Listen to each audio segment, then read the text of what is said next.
All right. 1, 2, 3, 4, 5, 6, 7, 8, 9, 10, 11, 12, 13, 16. Excellent. I win. So,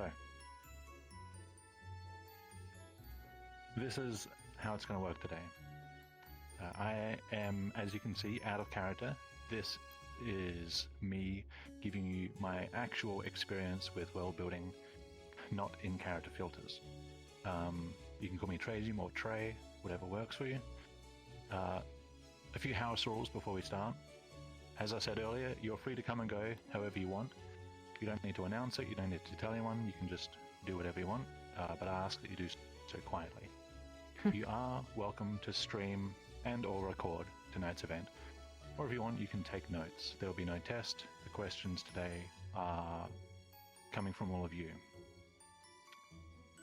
If you have something that you want to add to the conversation and someone's already talking, I ask that you use a non-verbal cue such as jumping or throwing emojis or something like that rather than calling out, just so that we can keep it, because there's a lot of people here, so we can keep it a bit more, bit less chaotic.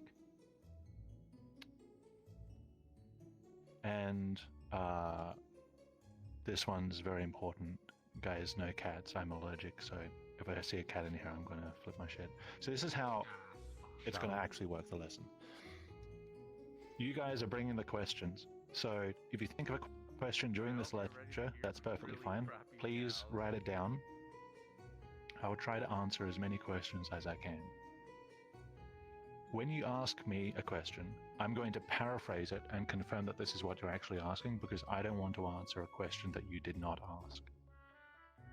Also, with each question that you ask, please specify whether the context for the question is for an interactive setting that involves other people, such as a video game or D&D, or a non-interactive setting, such as a novel, where the people who consume it do not have agency.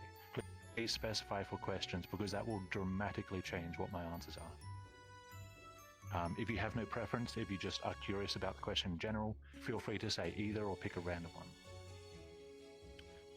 one. As for the topic today, world building does not mean VR chat world creation, neither does it mean storytelling. World building is including, but not limited to, history, such as what came before, mythology, such as what allegedly came before, geography, the physical world, culture, like language, art, religion, customs, ecology, flora and fauna, technology, mundane or magical, and more. It's what goes into creating a setting and bringing it to life. If your question does cross into the realm of storytelling, such as plot, characters, themes, etc., that's okay. I ask that you save these questions for the end, in case we do happen to run out of world-building questions, which may happen.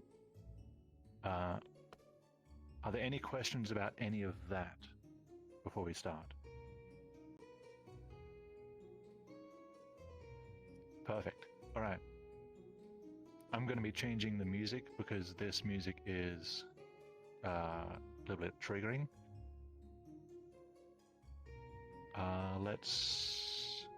You're free to choose whatever music you want. The sound settings tab in this world has a whole bunch of music for you to choose from. I'm going to do...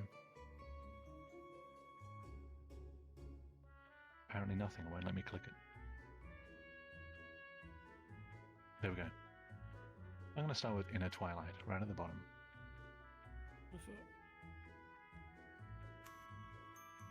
Okay. Now,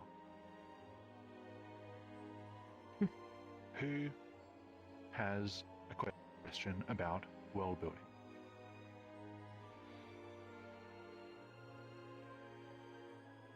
Red shirt, we've got 1. Delta, we've got 2. No, I was just testing out the emoji. It worked. Okay. Red shirt, let's start with you. Mm-hmm.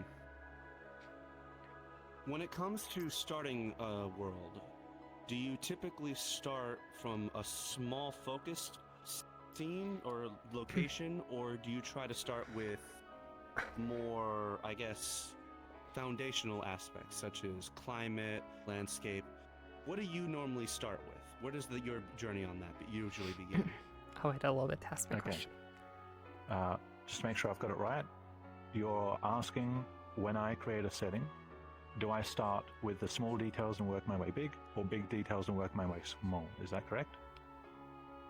Sort of, yes. Big details like the land, the features of the land, or like the world, like zoomed out like a macro view Exactly. versus on a personal character view. Gotcha. Okay, this is a really good question, and one that is going to probably plague a lot of people.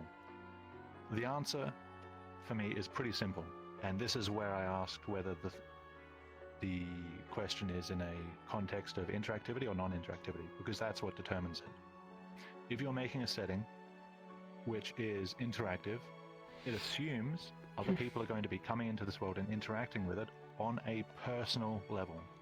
They're coming in with a person, with a character, and that is going to be, the world is filtered through the experience of this person. If it is interactive setting, I start from the micro, because that's what's most important. Most of the macro stuff, they are not even going to notice. If it is a non-interactive setting, I tend to start from the macro, from the zoomed out, from the impersonal world view of things. So it depends whether it's an interactive or a non-interactive setting as to where I start. If that's not relevant, the next thing is what is inspiring the setting. Because I might have an idea for a setting that is a macro world feature, such as the sun is dramatically different, or the world is flat, or something like that. In that case, it makes more sense to start from a top-down approach, because the core idea, the core inspiration is a large macro themed inspiration. If the inspiration is more of like, oh, this journey is really cool, I have this idea of these people come to a town and this thing is going on with it, and if that's your inspiration, you would start from the bottom up, from the personal approach. So those two factors, whether it's interactive or non-interactive, and what is the original source of inspiration for the setting, that is what determines whether I start from top down or bottom up. Does that make sense? Perfect sense. Excellent, thank you. Great question, good place to start tonight. Who else has a question? If there are multiple questions, that's okay, I'll write them down and we'll try and get to them. Equalization. What is your question? So this is a question pertaining specifically to like a D&D setting. Like, let's say there's like a hub town, or just a town in general that the party's gonna go to. What kind of like if it's a larger town, what's like sort of crucial locations or buildings that you say a town must have? Like, say for example, if it's like a town of 1,000 people plus. Okay, alright, so you're asking in the context of an interactive setting, and we have a town of significant population, how to prioritize the buildings that you're making. I assume you're trying to avoid redundant work of making every single like notable building in the town. Yes. Okay, perfect. Another really good question, and something that a lot of game masters will probably struggle with a lot. So there are a few ways you can approach this. The first and most direct way to approach it would be, if it were me, with my D&D group, I would ask them out of character separately before as I'm working on the town, before the session, and I'd be like, where are you guys planning on going? Asking this directly does a few things. First of all, most obviously, it gives you hopefully an answer, because they'll say, oh, I want to visit the blacksmith, I want to visit a marketplace, I want to speak to this lord, whatever. And you'll have hopefully the direct information that you'll need to know what to work on first. The second thing it does is it communicates to the players that if they want to go somewhere specific, they should probably let you know in advance if they want to expect something handmade or tailor-made. So, just to reiterate, the direct outcome of this question is that you get a list of places they want to go. The indirect outcome is that the players realize, oh, okay, if we want to go somewhere and see something handmade in the town, we should probably ask for it beforehand. And it communicates that indirectly to them. So that's the first step I would take, is that sort of direct communication. If for whatever reason you don't want to do that, or the players don't know or something, that's totally fine. There are other approaches you can take. The next approach I would take is I would go from a story-driven point of view. So it is assuming your players are in this town for a reason. The plot has somehow taken them there, whether they realize it or not. The something in the town is relevant to why they're there, right? Whatever that reason is, if they are there they're doing a mission for someone, so an example off my head, let's say someone is hiring them to come and deal with like a gang problem or something like that. So that already tells me a couple of things. First of all, you're going to want a place where they can come and communicate with the person who's hiring them. Because if they want to visit the person, or some other unpredictable event happens, the gang attacks their residence, you want the employer's location. You want a place where they can be. It also gives me a second location. You would want where the gang is located. Because if they choose to, or if they somehow find out where they are and they want to hit them directly, that gives you another thing of where they are, like the core of their operations, where the gang's main hideout is. So the second approach I would take is to look at the reason why the players are there and extrapolate from that locations that they would logically go to with this, given the story. If I'm going too fast, let me know, and I'll slow down. The third approach I would take is... If you want to change your color, you know, we don't spawn all the scene, but aside from that, good. Harold, can I help you? Alright, we're gonna go. Hey, get. I can hear your, we're teaching you. I couldn't help but hear you talking over my class. I don't know if you can read the sign, but there's a no cats allowed in this class. I'm highly allergic. In fact, everyone here is allergic. I'm allergic. Fuck, So- I need to get rid of my cat. Give you a key? Oi! Man, Get that cat. they're going Wait, we need water spray. Isn't having cats in the classroom also Oh, I have a affect son. the armor? Don't you run, everyone run, book it. Bad cat, get out of here. Stay. Hold on, then. If we're It's not still allowed to water. have cats, what was that guy? Oh wait, no, We're we're not allowed to have running over the cat. giant robot trucks in here though? We're allowed to have just about everything else. We're just not allowed to have cats. Huh? Oh. I think. I can't We're read, allowed so to have don't believe me. nuclear weapon. We're allowed to have It's nuclear okay, I weaponry, forgot how to photon read energy, possible war crimes. We can't have cats. God, I love America. Real. Let's Treijim continue. right over tracks. I knew that was going to happen at some point. Okay, so where were we? First one, did ask correctly. Second one, infer it from the story. The third one is to... I have my own resources that I go to that I've built up over the years of, and you can probably find these online with a Google search, is to look into, let's assume your setting is medieval. You would want to look up medieval demographics for world building. That's going to tell you things like how big a town would be, and if you dig deep enough, it's going to be like, on average, it's going to have this many shoemakers, it's going to have this many goldsmiths, it's going to have whatever. You take things that are the most likely And a little sign to of exist in nepotism this somewhere town. in Kingdom.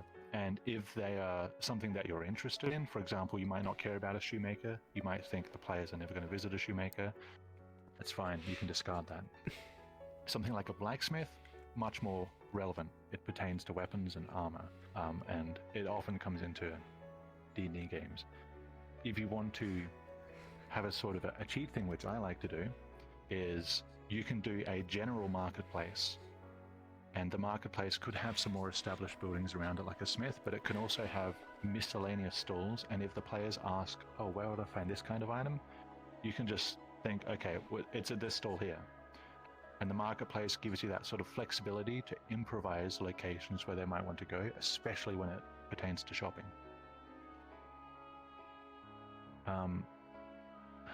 So that's the third option, is to look into world building demographic resources online. I think I have a document somewhere that tells you this is like a hyper realistic approach, but it tells you how many of each in each of these buildings is in each size of settlement, from a hamlet all the way up to like a medieval city is actually pretty small by modern standards, but it gives you the numbers, and I look at the ones with the highest numbers and I think, okay, I'll add that one, I won't add that one, I'll add that one, and you just pick based on your aesthetic. At the end of the day, it really comes up to what your players are expecting. If you've established that this is a game where it's very sandboxy, like they can kind of choose to do what they want at any point in time, then hopefully you've also established with that the more unpredictable their choices are, the less likely you'll have stuff prepared, and they'll just have to deal with that. So hopefully that's something that is communicated by you as a GM pretty early on, is like what you can expect, what they can expect. But those are the three main approaches I would take. Would you like more on this, or is that enough of an answer? I think you've already helped me immensely with this. Even just saying, like, ask the players. That's something I didn't even think to do. So this has already been immensely helpful. Okay, not a problem. All right, let's go for another question. I saw an emoji. Fyron, are you throwing candy to the class, or do you have a question? I have a question. Ideally both. Yeah. So, I've been writing and taking part in 2 different stories over the past couple of years, and while I do understand a lot of what's going on in them, generally, like, the actual notes and documents written on them are just kind of like a scrambled mess of everything. What's, like, an actual good approach to kind of cohesively writing down all of the details so that anyone you bring in on the story can also help write it? Okay, so are you asking, the context is collaborative world building, or writing, but Yeah. in the Yeah, I'm not lens of the only world one building? writing the story. So, like, how would I be able to bring someone else in and have them know enough to extend off of it without, like, contradicting any previously made story points or anything? Yeah, this is a very good question, and it's a very, very tricky question. The main reason it's tricky is because everybody world builds and writes differently, because everyone's brains are a little different. People don't think the same, they don't view things the same way. So what might be really good for one person isn't so good for another person. So ultimately, the short answer is to trial and error methods, and you won't know until everyone says, okay, I'm pretty happy with this approach. That's the short answer, and the ultimate answer is you just have to kind of brute force tactics to see what works. Because some people don't like stuff written down, and I get that, because sometimes you can write a lot of stuff down and it's really useful in the moment, but when it comes to 3 months, 6 months, 24 months down the line, you come back to look at these notes, you can be overwhelmed by your own notes. You can have too much information written down, and in that sense, even though at the point of writing it feels like it's really useful and grounded and distinct, it's not going to be long-term useful because it's not concise enough. There might be too much in there that's not quite relevant, or it might be too inflexible. And finding that balance between getting enough information for consistency but not getting too much information that you're going to overwhelm your own setting, that's unfortunately not something I have an answer for, because that is on a per brain, per person basis. I myself probably like to be in just above the middle, leaning toward having more information, because I like things to be very organized, and I like a lot of internal consistency. I like things to make a lot of sense. Working with someone like Sheen, to pull an example from real life, Sheen is really good at improv. He's really good at holding ideas in his head and like churning through them and stuff. And when he sees things written down, that's a little more tricky for him, because that needing to filter his brainstorming and improvisation through things that are written is an obstacle. And that's neither bad nor good. It's just the way we think. We just work differently creatively. So we have had to, over the years, find a way to find that middle ground between us where we can be like, okay, this is enough information for me. Is this good for you? Or do you feel like if you look at this a year from now, it's just going to be a mess? And we just, again, this is sort of about a direct communication. You need to be constantly asking the people like, what will help you? How do you think? Does this look good? Does this look bad? And constant feedback, iteration. I can't think of an easy way to do that process, because you're talking about like a team effort, and at the end of the day, it just involves working with that team directly. I don't think there's any quick way to do that. Do you want me to explore other avenues of that, or is that enough of an answer? I think that'll work for me for now. Thank you, though. Okay. You're welcome. Delta Frame, do you have a question? Okay. In a non-interactive story, what, like, how would you, usually, introduce, the main, enemy force in the story? Would it be sprinkled in, or would it be basically head-on? In a non-interactive setting, how would I introduce the main antagonists? Is that what you're asking? Yeah. Sure. Okay. This is a good question. Introducing your antagonists. Actually, I need to make sure of something. Are we talking about antagonists, or are we talking about villains? I'd say a combination That's of going both, to change. where they're basically in a group. Sure. Okay. The reason I asked for that clarification, the villains are the bad guys. They are supposed to be viewed as the bad guys. They're generally speaking, unsympathetic, and they usually are in the opposition to the force of the protagonist is usually pretty clear. An antagonist is simply whatever is in the way of the protagonist. So a villain can be an antagonist. All villains are antagonists. Not all antagonists are villains. That's why I asked for that question. You can have a story where the antagonist is a warlord, or the antagonist might be the nighttime. The antagonist might be a volcano. The antagonist is just whatever force is stopping your protagonist from succeeding. So if we have, since you said both, that's ultimately you're asking about introducing like a villain force in a non-interactive setting. So that's where I'll go with this. Introducing villains is tricky. In a non-interactive setting, if we assume it's something like a story which people are either reading or listening to or watching, you want to establish a few things with your villains. First of all, you want to establish why they are villains. Why are they the bad guys? Why and how are they stopping the protagonist from succeeding? If you want to have an evil empire, don't call them an evil empire. Demonstrate, show the audience the evil that they're doing.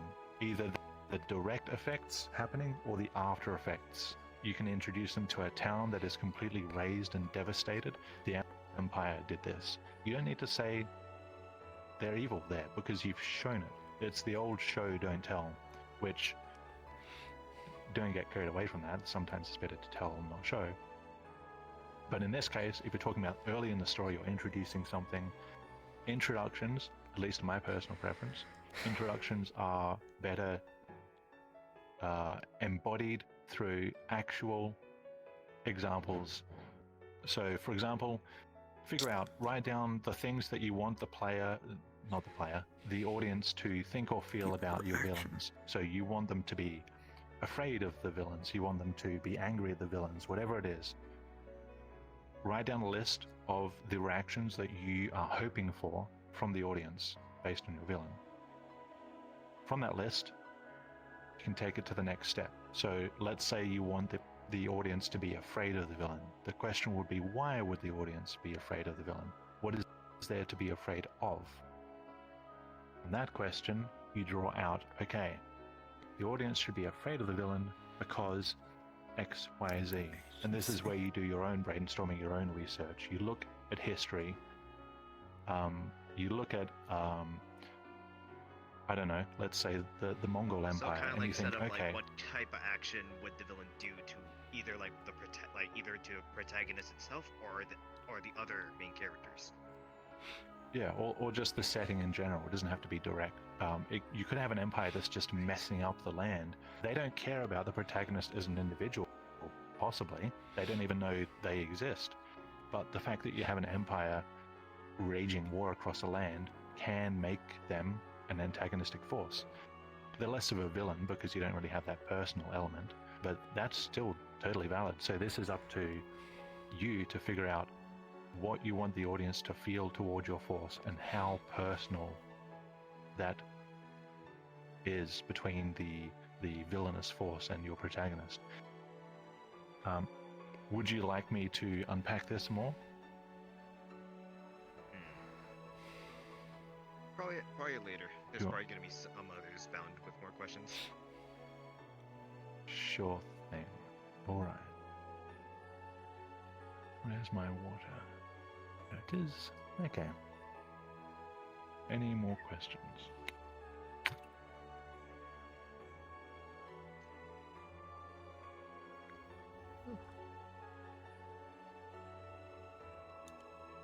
Oh, sumo, red shirt. Okay, yeah. let's do sumo. Okay. And So when they had a question too. Who? Yeah. Oh. Sarah, Oh yeah, we was can. it? I can wait for later. It's good. We can just. We've got 3. No worries. Okay. Please write them down if you think you might forget. Okay. So when it comes to world building, and you run into 2 concepts that you like that are like mutually exclusive, do you have any techniques or approaches for deciding what to keep and what to throw away? Okay, so interactive or non-interactive? Non-interactive. Non-interactive. Okay, so a non-interactive setting, we're talking about we're world building. We have 2 ideas. The ideas are not compatible. We just can't get them to work together. How do we decide what to keep, what not to keep? That's a really good question. Right. So, let me think. Okay, there are a few approaches that we can take here. The first approach, this is more of a personal philosophy of mine, but if this works for you, feel free to adopt it. I'm of the belief that an idea or concept or belief, whatever it is, the more core it is to you, the more persistent it is in your mind. If you have an idea that you have in essence had for the past 10 years and it just won't leave your mind, and if the other idea, you had it like the other week, I would lean toward the idea that has stuck with me for longer because that idea is more me. That's where I would start first. I would just be like, which of these ideas is more me? Because an idea might feel really good in a moment, or a week from now, or a month from now, but ideas that ideas that don't fit with your soul will fade over time. Naturally, you'll lose interest in them. Your core ideas, you won't lose interest in them. They'll be stuck in your head your whole life. First thing I would do, distinguish, if possible, whether one of these ideas is more you than the other. That's the first thing I would do. The second thing I would do, let's see. The second thing I would do depends on how much world you have already. If we're talking about we're in the very, very early conceptual stages, so we're trying to figure out what is this world, we don't even know, like all the topics I listed before, mythology, ecology, geography, we don't know a lot of that stuff. We're still like very abstract conceptualizing. I would probably, assuming these two ideas, I'm going to assume they're pretty macro ideas, otherwise it wouldn't really matter, right? They're pretty big ideas. So maybe they involve, what's something big? Maybe they involve celestial bodies. It's like, do I want a night sky with this like thing in it? Or do I want no night sky for whatever reason? And if you can't find a way to make these work. Okay, so we're still in the early conceptual stages. I would graph it out like a pros and cons list. I would say this is the world with option A, this is the world with option B. Brainstorm unfiltered in your mind how it looks in A, how it looks in B. That might take a bit of time.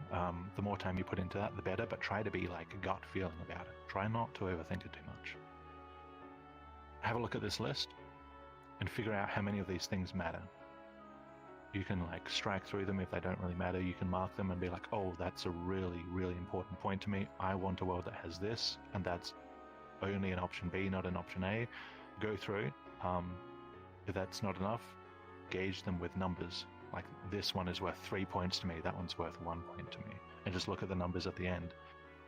At the end of the day, if there isn't a clear winner through all of those, I would, again, assuming they are completely fundamentally incompatible ideas, there's no way to get them to work together, I would just choose one and work with that idea, whichever one is ranked best to you. Having said that, once you choose an idea and you're developing the world based on this core idea, don't be afraid to drop it all. If you're not feeling it, if you're feeling like, okay, I was convinced that this was a good idea, I thought I wanted this thing in the night sky, it's just not, I'm losing interest. Like, you notice that the world is kind of like hard to hold your focus, you're not as interested in it. Don't be afraid to like, okay, I'm going to put that aside. You don't have to delay anything. Just put it aside. I'm going to try developing the world with option A instead and just see how that feels.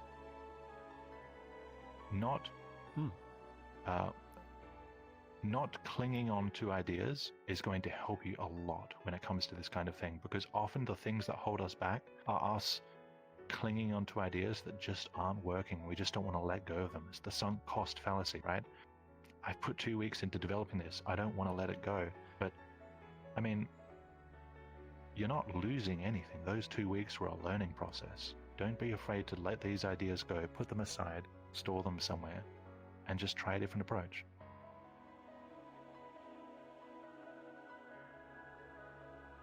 Would you like more?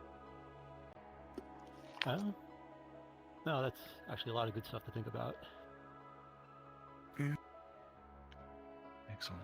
Okay, so we had Cyllin and Red Shirt. I'll go for you first, since Red Shirt has had a question. I see. All right. All right. So for context, I am thinking of this from an interactive perspective, specifically a role-play perspective, but it's not sandbox in the sense that the players don't have full freedom. But it's also not scripted, right? It's like, so it's not scripted, but it's also not sandbox. What I am interested in instead is creating a world that has a theme the world has a theme, not like a story, because I'm not the one telling the story, right? The players are the ones who are going to be telling their own story.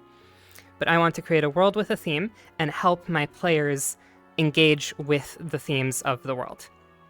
And we've tried like different ways of accomplishing this. The thing that I've found the most helpful so far is by creating factions for the players to kind of join, or at least know about, right? Because the factions can kind of inform the themes of the world. So I have kind of a question and then a follow-up question, which you can save for later. So question number 1 would be, I guess, would you have any ideas for creating factions in a way that helps players engage with them?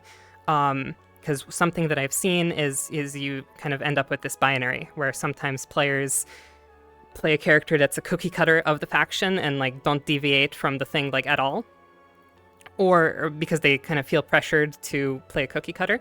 Other times, they want to play characters that are entirely unique and then like completely conflict with the themes of the world. So that's question number 1: is how can I make factions in a way that helps players engage with the themes? And the follow-up question, if we have time for it, would be, is there anything else you can think of other than factions that could help players engage with the themes of the world? Sure, okay. It'll help a lot if you're okay saying what the themes in question are. I see. I can, okay, so I'm currently working on 2 projects. I'll just use one of them. I opened my notes in preparation for this. So the core theme of the project that I'm currently working on is the unfairness of societal expectations. Essentially, this is I'm imagining kind of like a society that feels really oppressive despite there not being like a clear group of oppressors. You essentially have, and I do have like a couple of ideas for factions and whatnot, and it's like the puzzle pieces are like starting to fall into place. And so like I have a good idea of what I want, right? But what I want to do is I want to help other people engage with the things, because, you know, what I want is probably not what's going to end up happening, right? Because it's an interactive experience. Yeah. Okay. So let me see if I understand the question here. So we have a setting. It is an interactive setting. It is neither scripted nor sandbox, which sounds kind of railroaded. Which it's is like the plot goes in this direction, whether the players know it or not. They're not forced down it, but it's going to head down here anyway. I can specify what's going to happen is we're going to it's going to be a role play. We're going to have workshops at the beginning of the role play to kind of try to get everybody on the same page.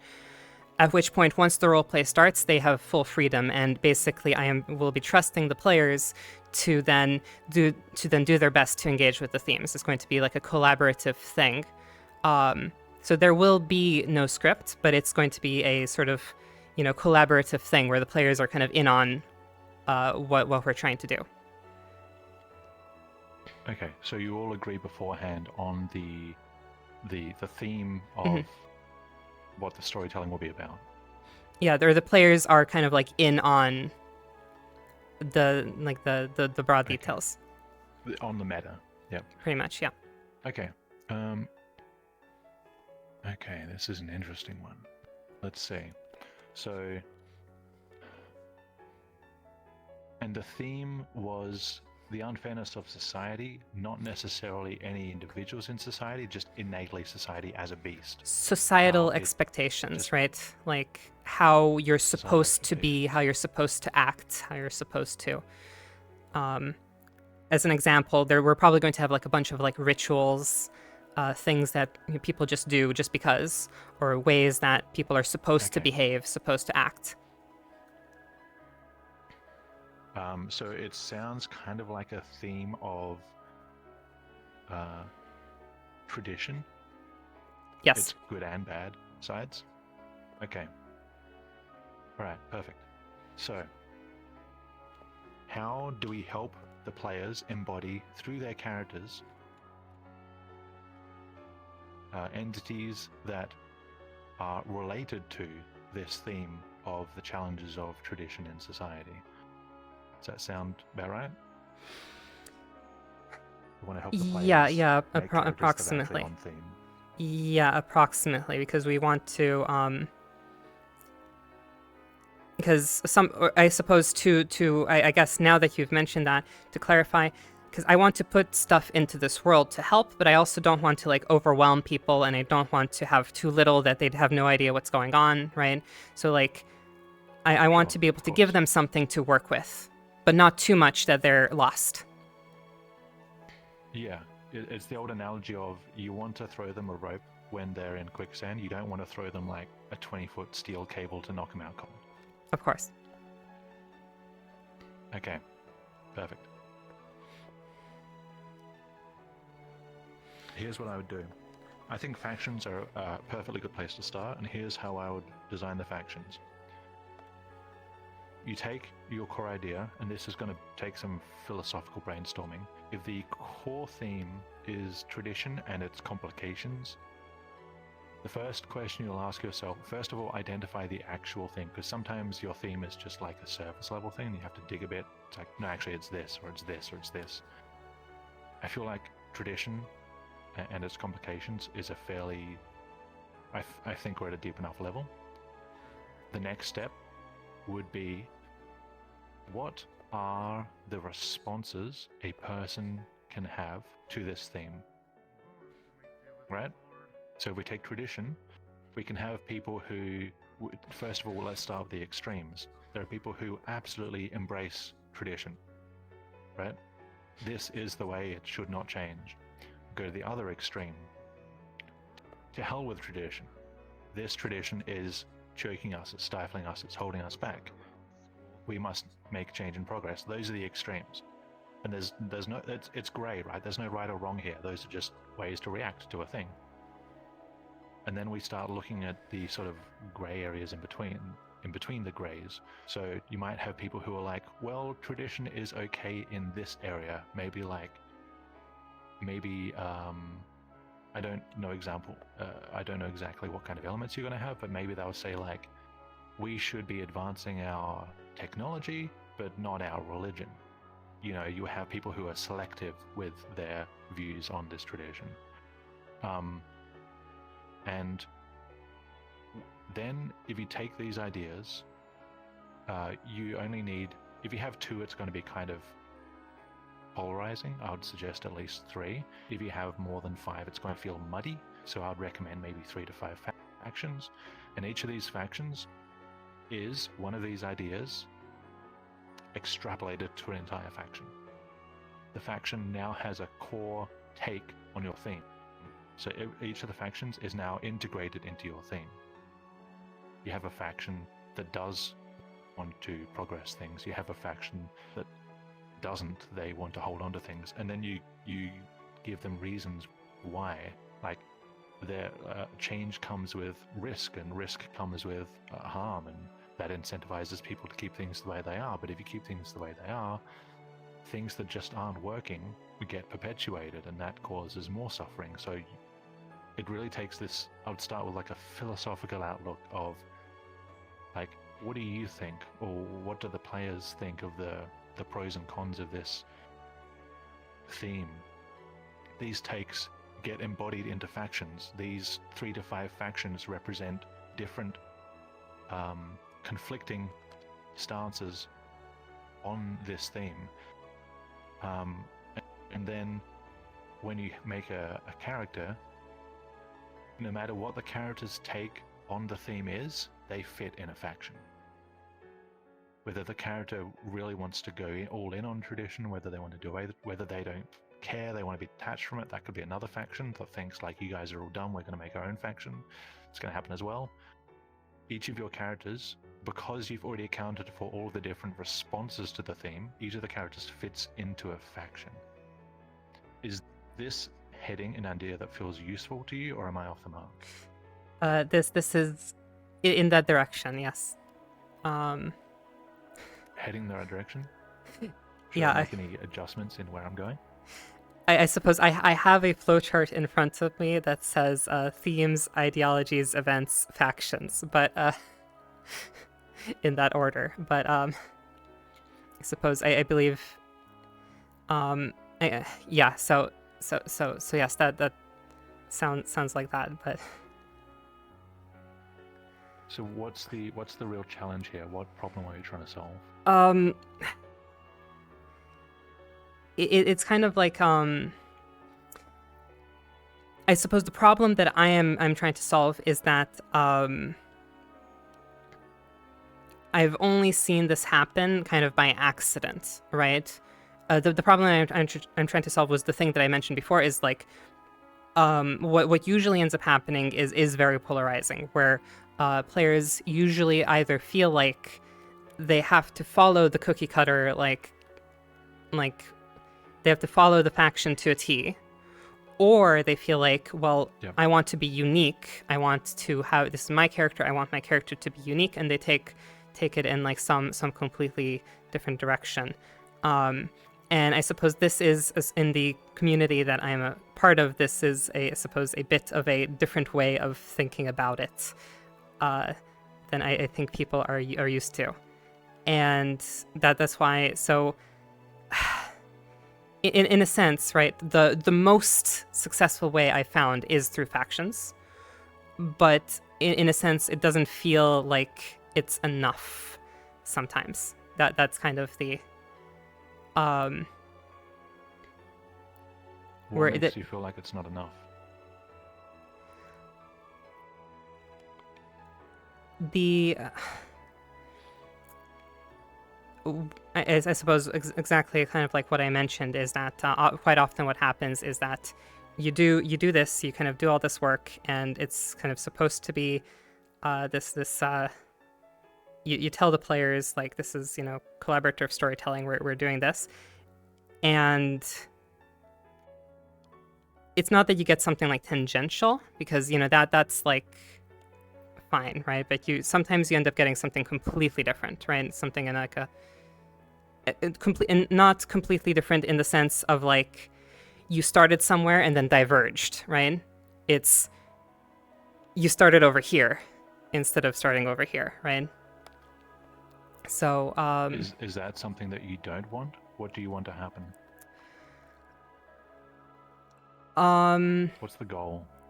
The goal is, I suppose, a sort of like shared storytelling experience, and essentially, if people are not on the same page, and this is not like out of malice or anything, but if people like aren't on the same page, then you end up with like competing ideas and kind of it becomes a popularity contest. So that's really like a helping people be on the same page. Okay. Sort of. With the world.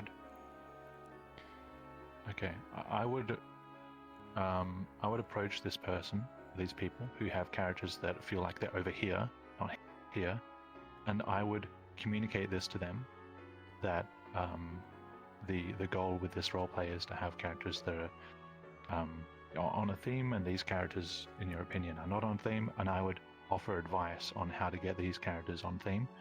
I would make it a direct communication thing. Okay. Like, I would just straight up tell them, guys, this isn't quite what we were hoping for. I'm going to work with you to help get these characters on, and we're going to, this is what you're telling them, and make it clear you don't want to like destroy what they've made. You want to help them mold it so that it's going to help propel the storytelling together, with everyone working together rather than accidentally competing. Your goal is to make the experience fun and cohesive for everyone, and you can't have cohesion if the things aren't sticking. So you are there to help them, and you're going to make sure that they are happy with whatever changes you end up deciding.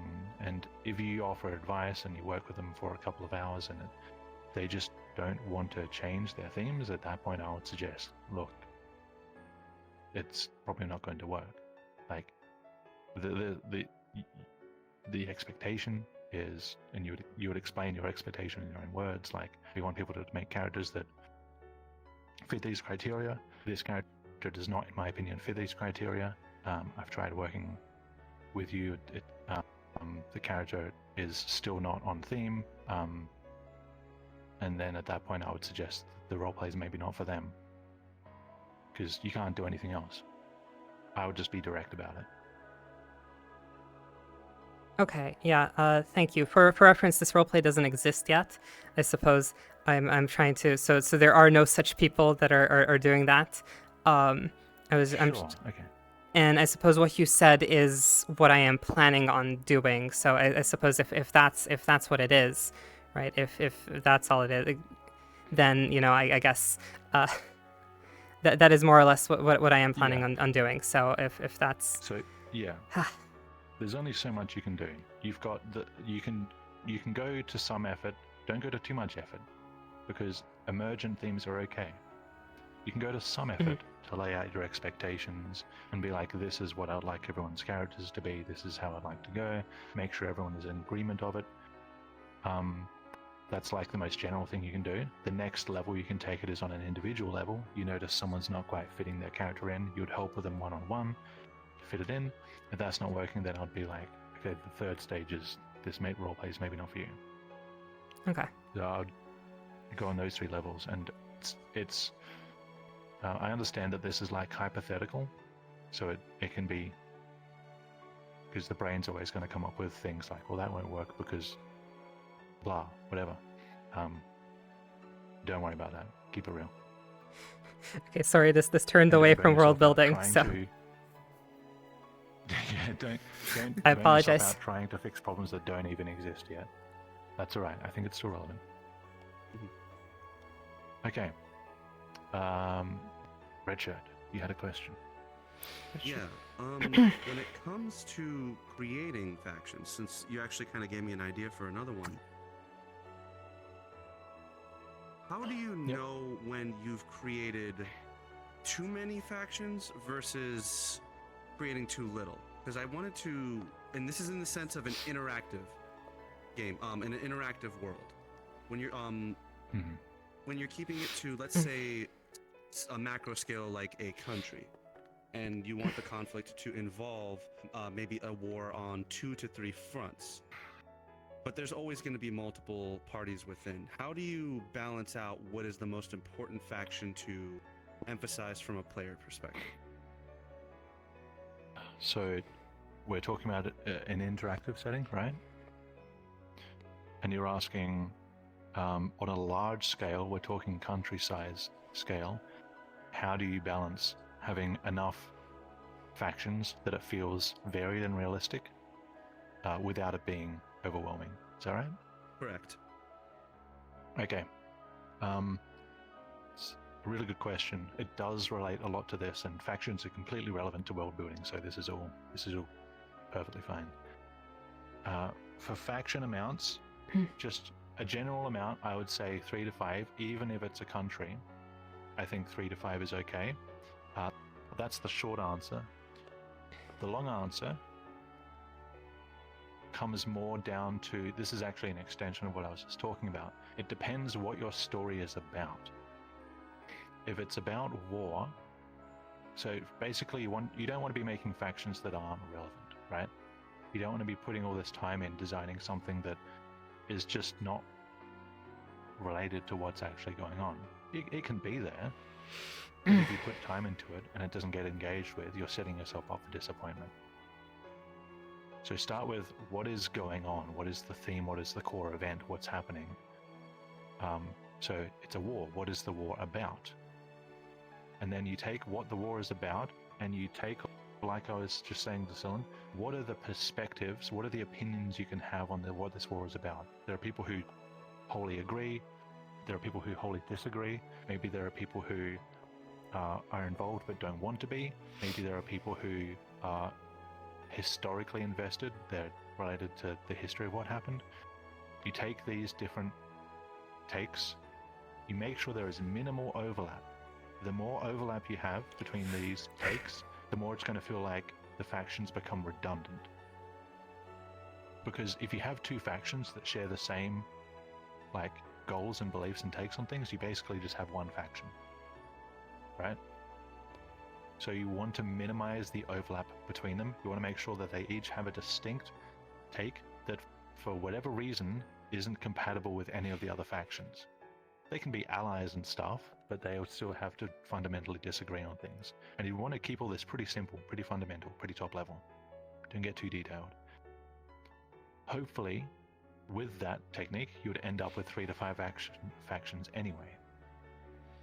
Hopefully that's what the result would be. So that's probably my long answer for the number, and also how to get to that number. Do you want me to say more about this? No, I think you covered the topic extremely well, and that actually gave me a lot of thought to put toward the world that I'm developing. Thank you very much. Awesome. You are welcome. Do we have more questions?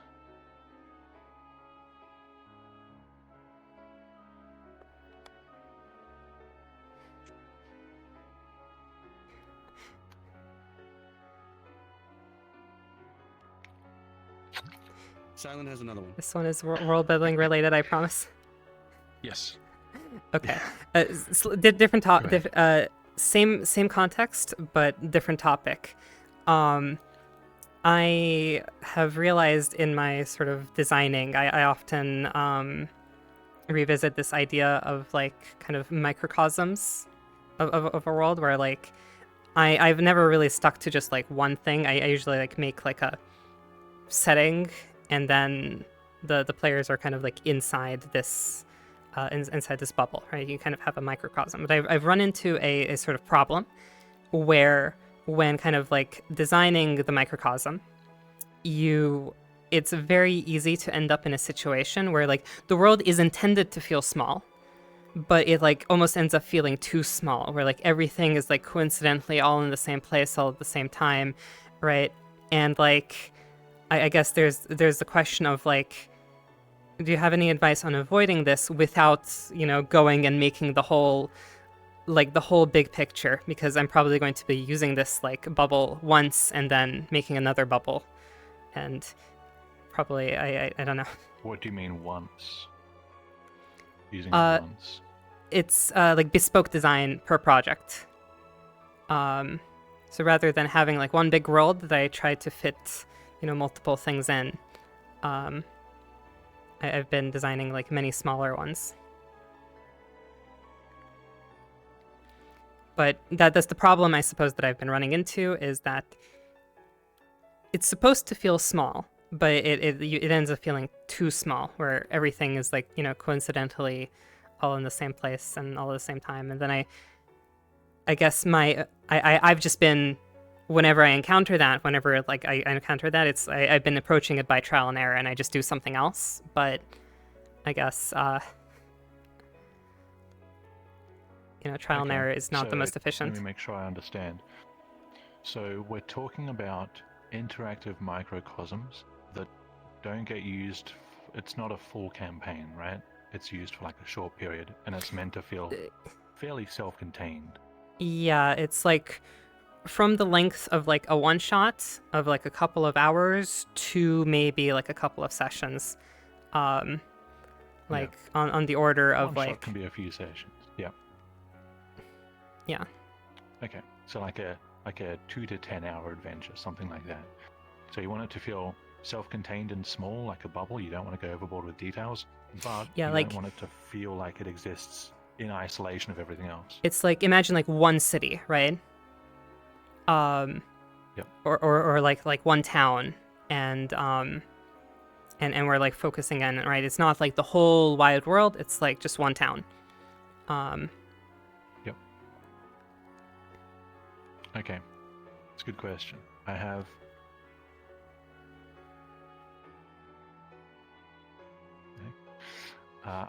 a few things you can do. A few words for you. Which hand do I count on? This one, yeah. Okay. Easter eggs, references, and rumors. Those are broadly the 3 categories. So, an easy way to make it feel like there's a bigger world out there is to drop rumors. And it's important to color your rumors. Like, you don't want it to feel like, oh, we're supposed to investigate this, because players may latch on to something that's not meant to be anything, as you probably know if you've ever ran D&D or anything like that. So, like if they're talking to an NPC and the NPC, or they're just overhearing NPCs and the NPCs are talking like, oh, did you hear the king died? And like, no, the king didn't die, his son died. And they just like walk off, something like that. The less details you give, the better. Not just because it's easier for your world building, but because it's going to, if you're vague about it and you skip on all the details, it's going to feel more realistic, and it's going to feel like the players are going to fill in the gaps with their imagination, and it's going to make them think about things. But as long as you're very brief and you don't put emphasis on them and you make clear it's just like NPC chatter, hopefully you'll minimize the chance of them like fixating on these things. So dropping rumors is one thing I like to do to make the world feel bigger. The second thing I would do, I said references and Easter eggs, which are pretty similar. So a reference would be something like they're in a town, and the town is, let's just be stereotypical, it's like a medieval fantasy, everyone's like Caucasian, whatever you want to call it, and then you just have someone come in strolling through town, and they are clearly not from here, right?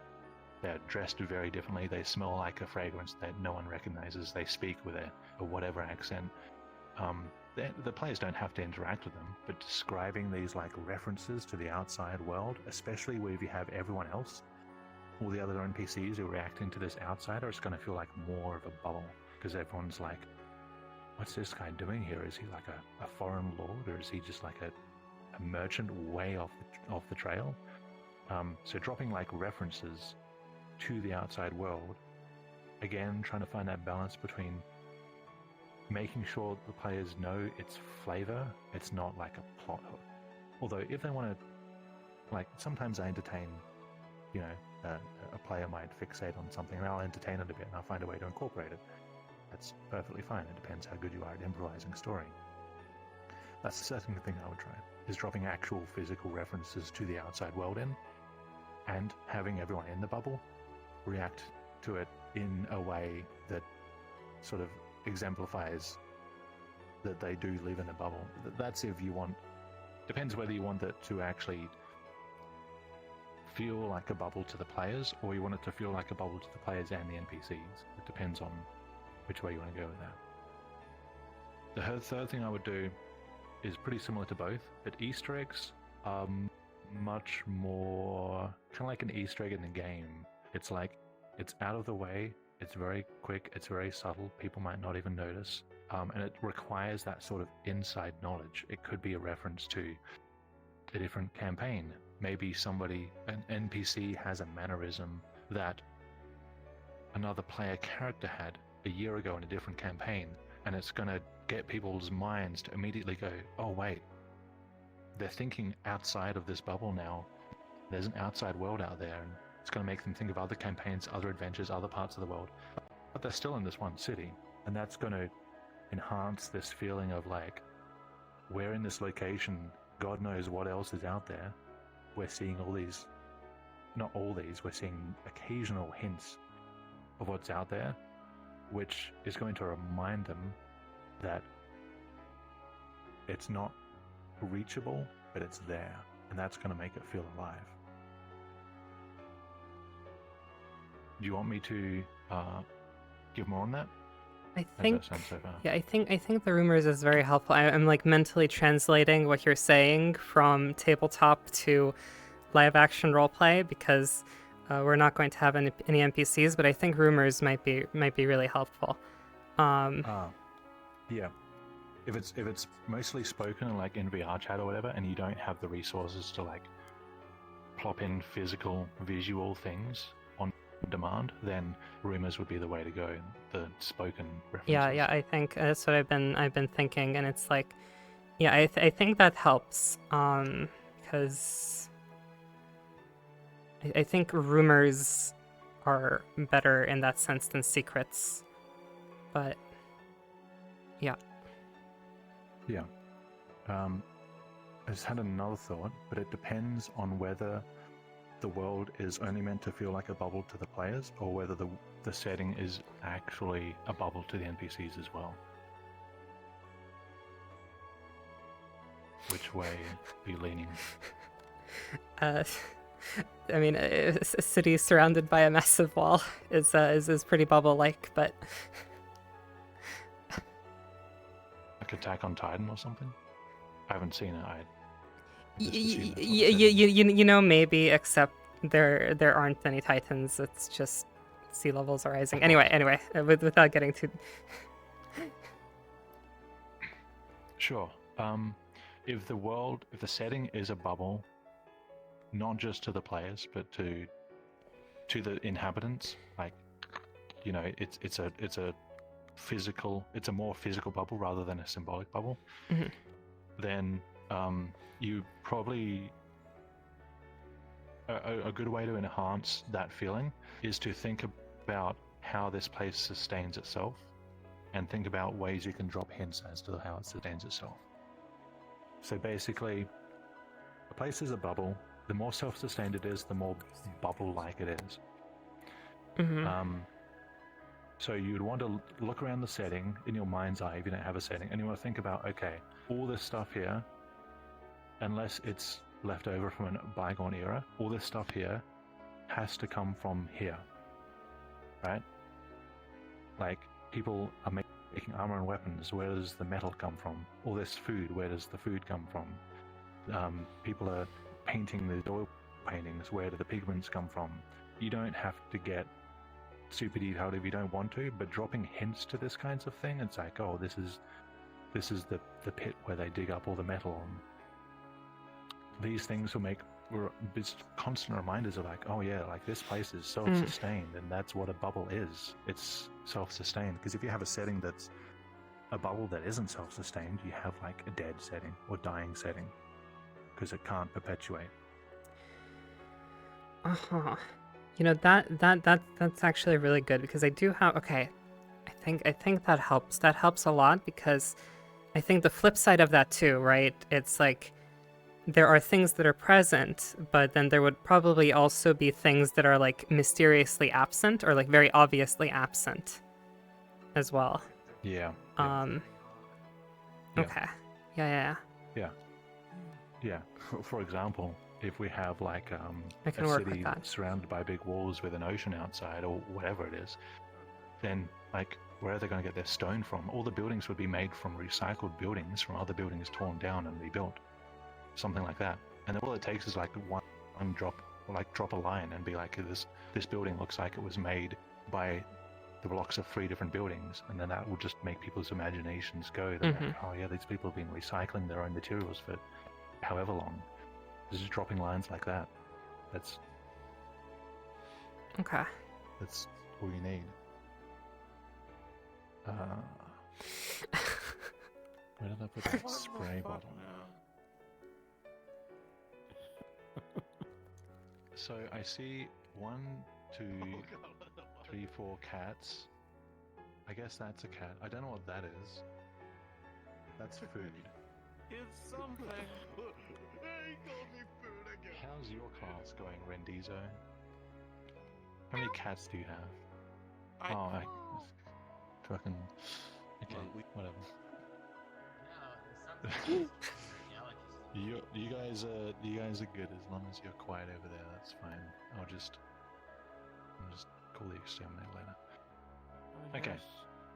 The What? occasional Next human question. break to refresh your mind. Who else has a question? No human in this classroom, I thank do. you. Well, I can't really raise my hand because I have no arms, but just act like I am. Oh, yes. How do you make a villain imposing? Like, how do you make them seem like they're just a genuine threat without just saying, "Oh, hey, they did this and that.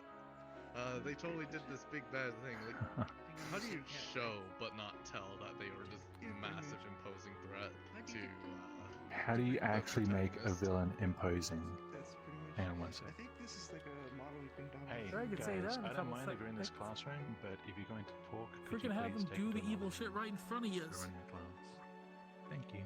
Well, yeah, but like, how do you make it Have them seem kick a like they puppy. deserved that Okay. fucking title? The question was, Yeah. how do you make a villain genuinely imposing? This is a good one, because sometimes the harder you try to make someone seem imposing, the more people will see through it or see the tropes, and they'll just have the opposite effect. You don't want your villain to come across as a tryhard, right? So, without repeating the things I said earlier, you can still hear them. Just because you're through a door doesn't mean we can't hear you anymore. Well, fuck. If you can hear me and talking in there, we can hear you out here. So, run along. Oh my god, so scary. Run So along. Quality cat. Okay. He's the villain, the opposing villain. How to make a villain genuinely opposing. That's a really good one. What I would personally do to approach this is I would do my own character studies. I would find an example of a villain in fiction that I personally find imposing, and I would, if it's in a movie or whatever, I would watch it through again, and I would make my own notes, and I would note specific things, and it depends on, is this interactive or non-interactive? Let's go for non-interactive for the sake of Non-interactive. simplicity. Okay. So if it's non-interactive, we're probably going with non-interactive media, so books or movies or something like that. I would take notes of what's happening. So, for example, I don't know, like, can you think of a villain, Gaudiant, who you think is intimidating? Can you think of one off your head that we can use as an experiment? Honestly, the main one I could probably come up with off the top of my head is just how fucking intimidating I guess Darth Vader is during the introduction to him. Darth Vader, that's a good one. You can probably find a whole video essay on Darth Vader's introductions, but we'll explore it here instead. So, there are a few things you want to be noting as you are doing this study. So you would want to watch the first movie where he appears, and you'd want to watch the whole thing through from the start. The first thing you want to note is references to him before we even see him. So you want to know if someone says something about Darth Vader or alludes to him indirectly, you want to write it down, and you want to write the essence of what is said. Does the character talk about Darth Vader in a way that they're scared of him? Do they describe Darth Vader's characteristics? Do they describe what he did? Are they afraid to talk about him? You want to write these kinds of things down and really think about, like, how are the characters talking about Darth Vader before the viewer even knows who he is? In other words, when Darth Vader does show, what do we, the audience, already know about him? And how did we learn it? That's the first thing you want to be writing down in this study. Yeah? I think in the first movie, Darth Vader is first mentioned in the title crawl, so before any of the actual movie really gets going, they're already slightly introduced to Darth Vader in that opening crawl. Yeah. So you want to look at that. You'd want to look at the way he's talked about in that crawl and look at the way he's described. Is he just described as like a historical figure? Is he described however he is? This is just something you're writing in your notes. So that's the first thing I would do when I'm doing this study. The second thing I would do is I would focus on his first appearance, and I would focus on several things. And I would go with, first of all, the senses. How does it visually look? How does it sound? How does he sound? How does everyone else sound? What's the music? Obviously there's no like smell or taste in cinema, but there can be a tactile sense not directly but indirectly, there can be like a scene can have like a sense of textural physicality to it, if you know what I mean. So I would take note of the senses first. I would take note of like how are the characters reacting to Darth Vader. How is he framed? Like,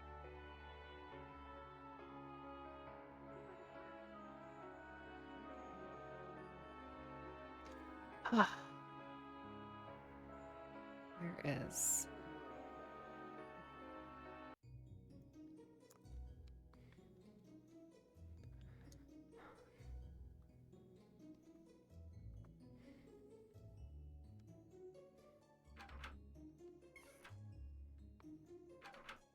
Oh no. Right, I lost her.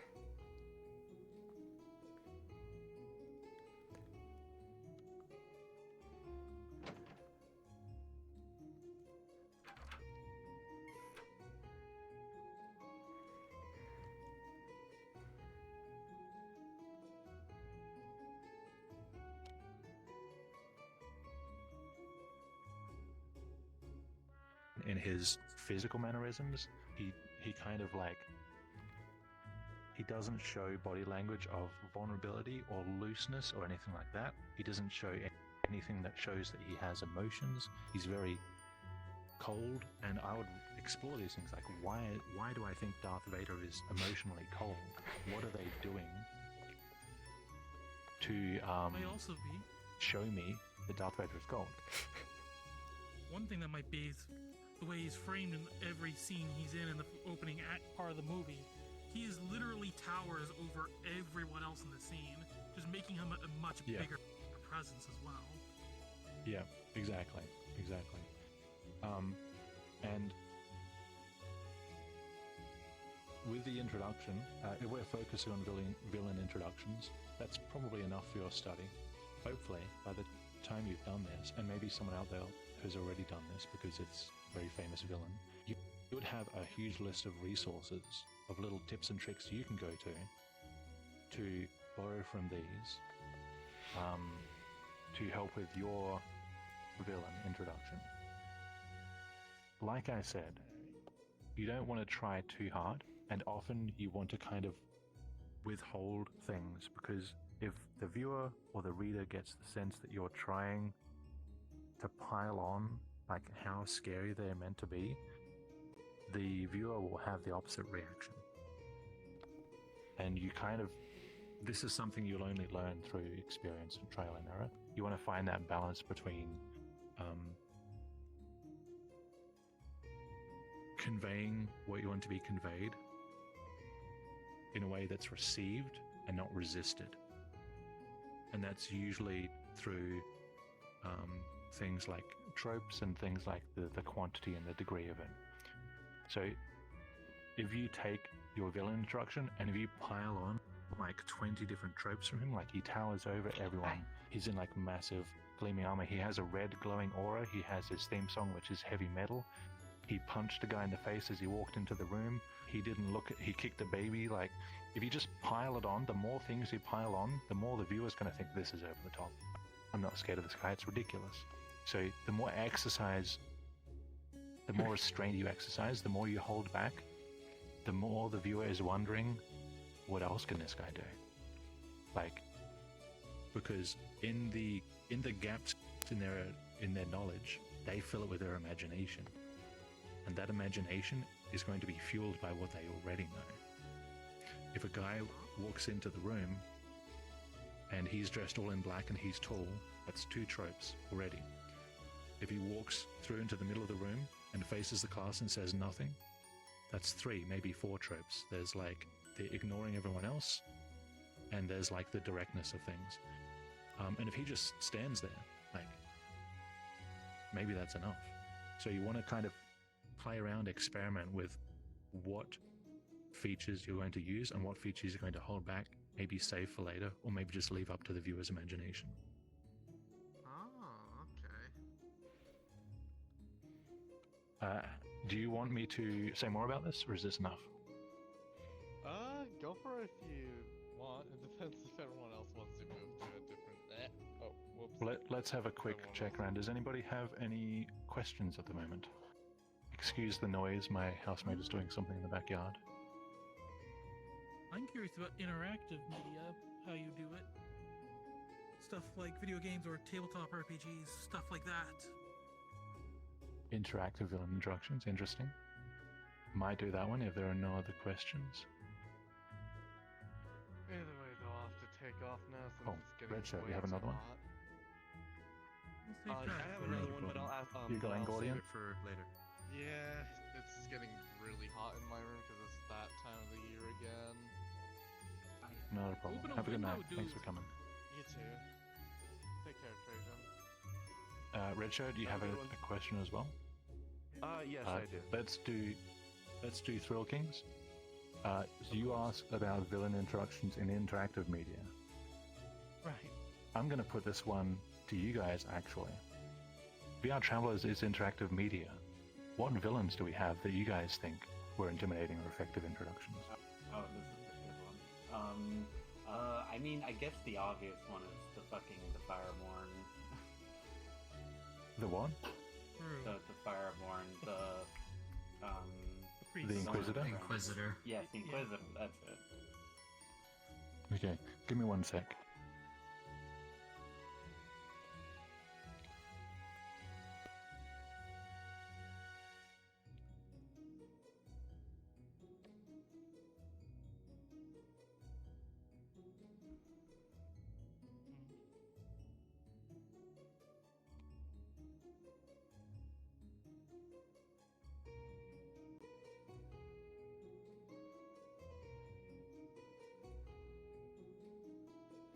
Okay, let's talk about the Inquisitor, because that will be a bit of an ego boost as well.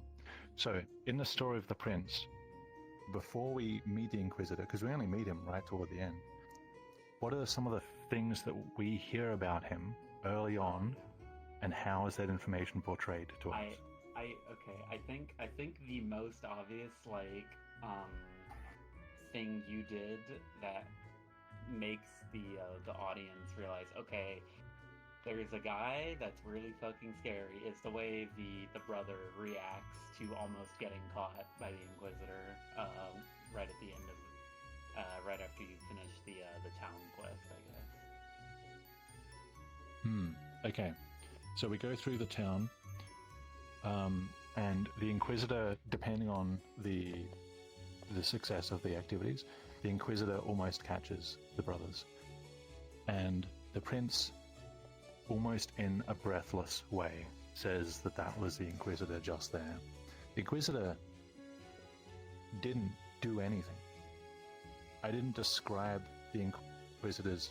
Actually, I'm just going to check the script so I don't get this right, but I don't think I really described anything the Inquisitor did. The Prince...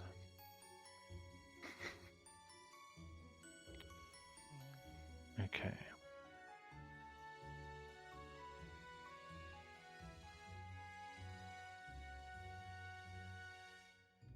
Oops. Okay. Yep, so depending on how you react to the vision, the brother is in the process of reassuring the younger brother. You shouldn't let your visions get to you so much. We need your strength. He stops himself, and I stop the music at that same point. So there's like a jarring moment. Brother yanks the Prince down behind a stone fence. There's a pause. The brother just says, "I saw him." And there's another pause. And then, whispering, the Inquisitor, "He didn't see us, I think." And this part has a lot of like shaking breath and fear and stuff. I didn't describe anything the Inquisitor did. So how does that convey fear? Because the brother is afraid. Why is that important? Because that's the first time the brother has been anything but confident and bold in knowing what to do. So the brother is introduced as someone who is this amazing figure who always knows the right thing to do. And at this point, the brother is made speechless, like he's seen a ghost, just by the mere presence of this Inquisitor guy. And that contrast is why we share the brother's fear, and why that fear is significant. So that's one example. It's not just like I didn't describe anything the Inquisitor did. I had a character act afraid of the Inquisitor, and that character, importantly, didn't show any fear before this point. Also importantly, we understand the fear of the brother, because right near the start, the brother says, the Inquisitor killed the Oracle, and the Inquisitor saw me there. So the brother has a very valid reason to be afraid, and we see that fear manifest. And the context of all of this, I didn't write anything the Inquisitor did. The context is enough to convey this feeling, because we empathize with the brother. We borrow the fear from the brother. We don't have our own fear. We're not afraid. We feel the brother's fear. That's the key.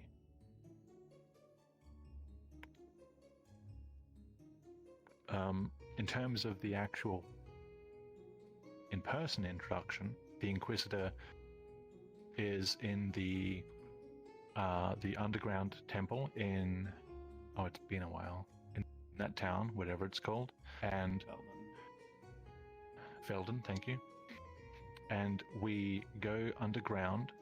The story has been getting progressively darker and darker. The brothers are more and more defeated.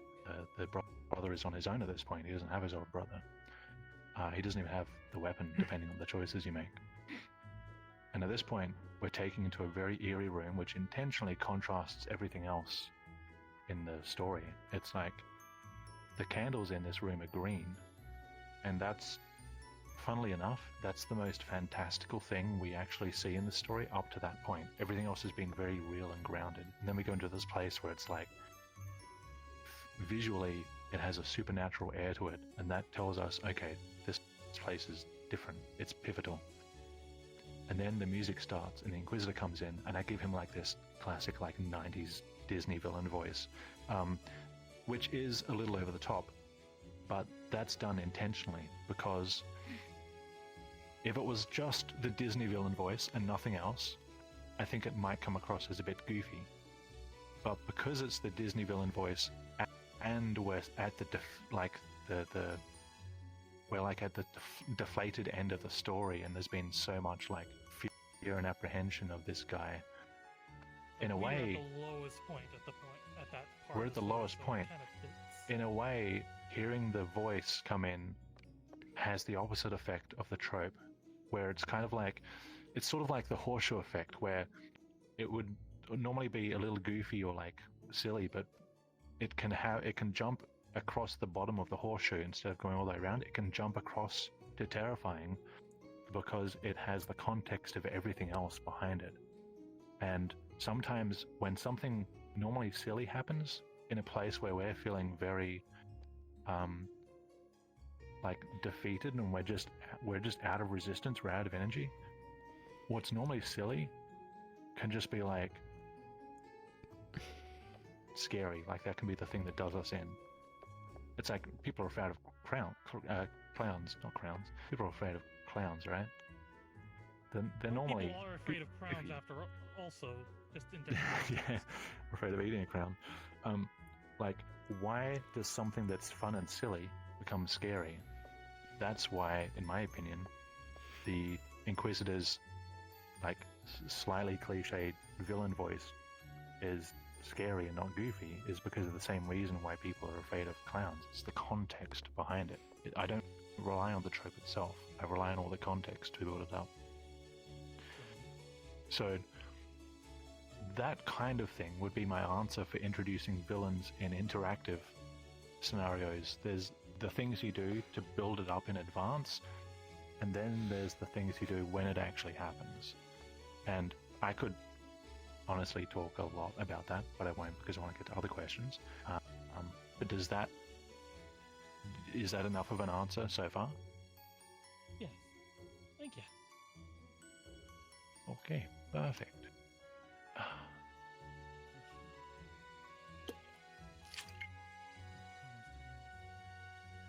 Do we have more questions? Oh, yes, Shane.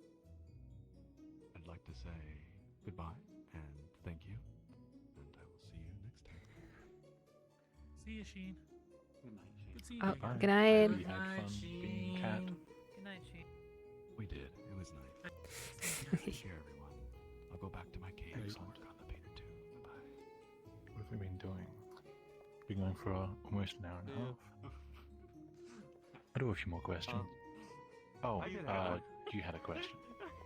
Yeah, this is related Yes. to when you have players in interactive setting, Yep. in an interactive medium, and maybe even when you're non-interactive, when you're having the party or when you're having the main party travel from destination to destination, how do you keep, or when you want to add a little bit of flavor to the journey by having stops along the way between destinations, what's a good way to go about doing that when you want to add some flair to some of the travel? I know not all travel needs to have an event related to it, but what would be a good means of utilizing the travel time for more world building or player interactions?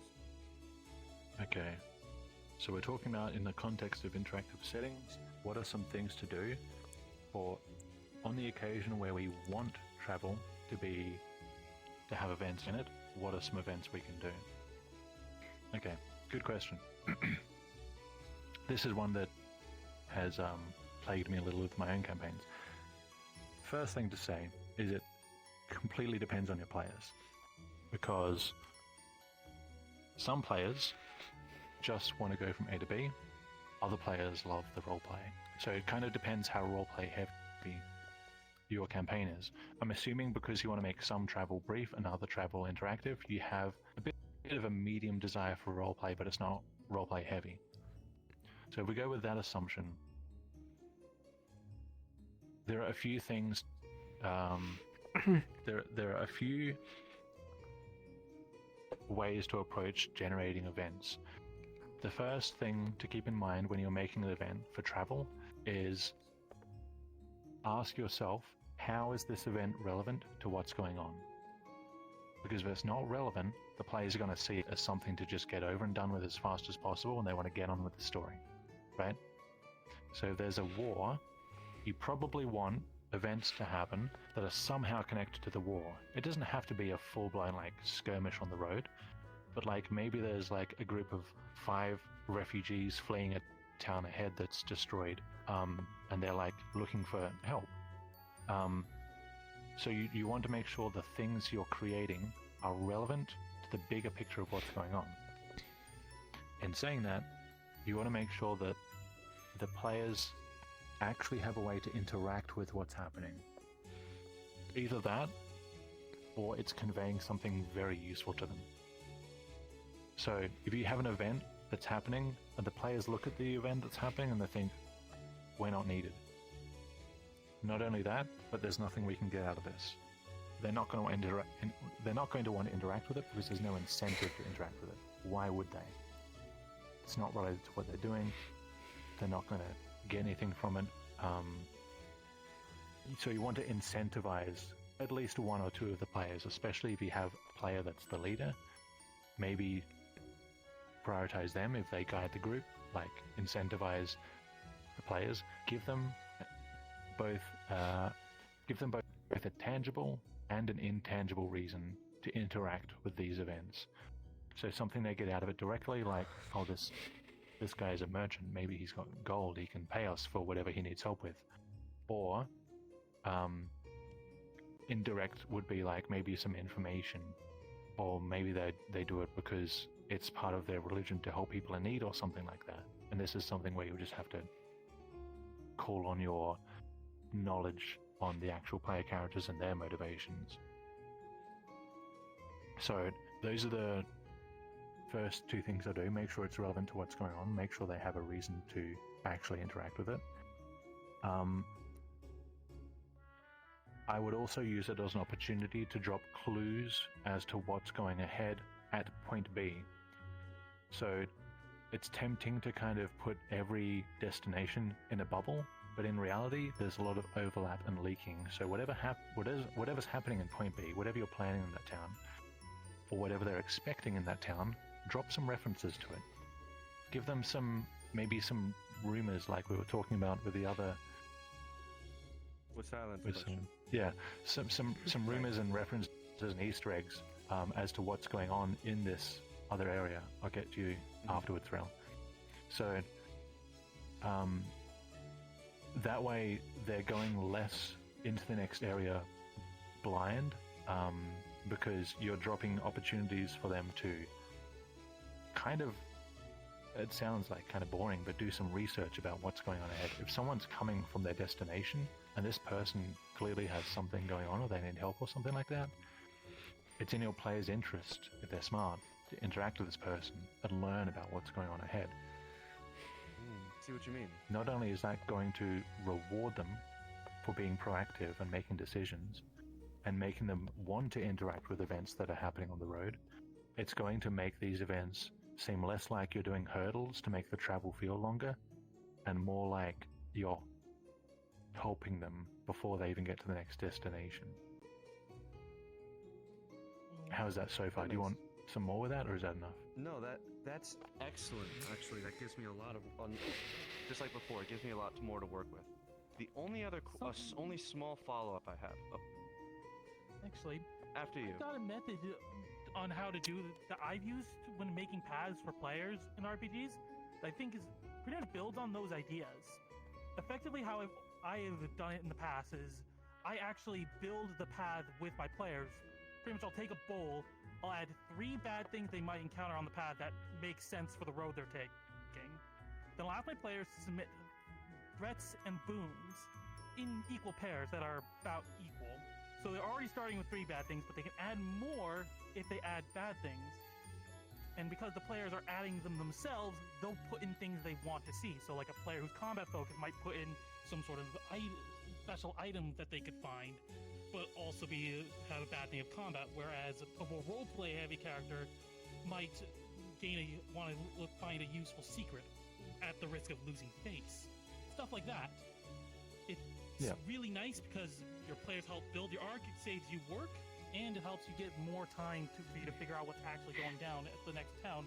And I've also sprinkled in clues and things with those random encounters that my players pretty much handed me. The only thing you gotta do is just make sure that they're, fair and use your GM veto if they're munchkinning it. Of course. Yeah. There's another idea for you to make it. Method. Yeah, I'm very familiar with the method you've recommended. I've used it before, actually. Yeah. But no, that pretty much pretty much covers everything I had for that question. Thank you. Well, actually, one small follow-up. Sorry. Yes. Is it occasionally a good idea to introduce a potential for a side quest branch with some of these? Because sometimes you can. I always with these, stops. True. Yeah, it depends. It depends on your characters. Do they like side quests, or do they want to just like get things done? Because if there is a side quest, the problem with the concept of side quests is the word side implies it's not part of the main story, right? Because if it was part of the main story, it wouldn't be a side quest, it would be the main quest. Right. So I would challenge that very notion. Do your players want to interact with stuff that's not going to progress the main story, or do they not? Because that depends on your player group. Some people love to do adjacent stuff. It's just more chances to roleplay. Other people are like, no, we need to be making progress. I don't want these distractions. So that's something that I would either talk about with your players if you're not sure, or just if you're familiar with them already, pull on that knowledge from what you know about them. Understood. Or... Well, that pretty much answers my question. Thank you. Okay. Sorry for interrupting again, but another way you could do it is have your side quest link back to your campaign. Like, for example, if your party is preparing to siege a fort or something, maybe they could go on their own, or they could do side quests which might help them recruit allies that could then come in during that siege and help you down the road.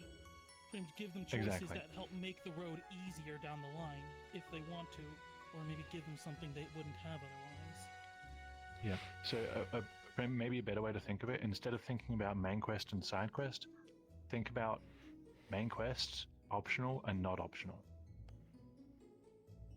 If your players don't want to do side quest stuff that's irrelevant, maybe they want to do main quests that are optional. Like maybe the taking the fort will help with the main story. Maybe they don't want that help. Maybe they'll just go in anyway.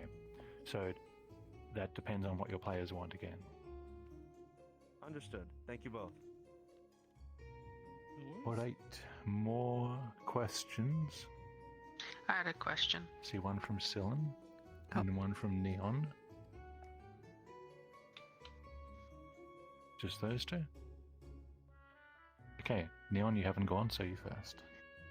So, if you're dealing with like themes or you have like a moral to your story and it's interactive, how do you keep to that sort of message that you want to like tell when also giving people choices to make within that story? How do you keep it like focused on that? So we're talking about an interactive setting. It sounds kind of similar to you were talking about a theme earlier, Scyllin. You have a moral or a theme. Is it a theme or is it a moral? Like a moral would be you want them to get a message from it. A theme is just the way things are kind of colored. Yeah.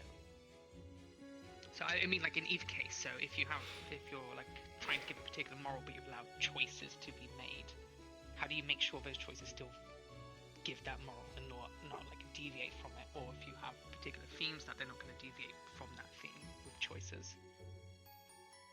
Okay.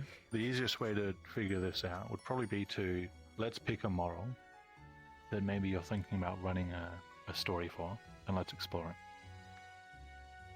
it. Oh gosh.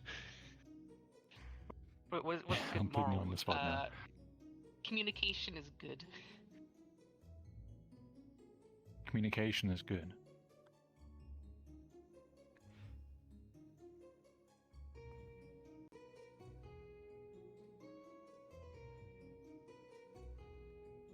Could we explore that moral? So this is tricky because sometimes when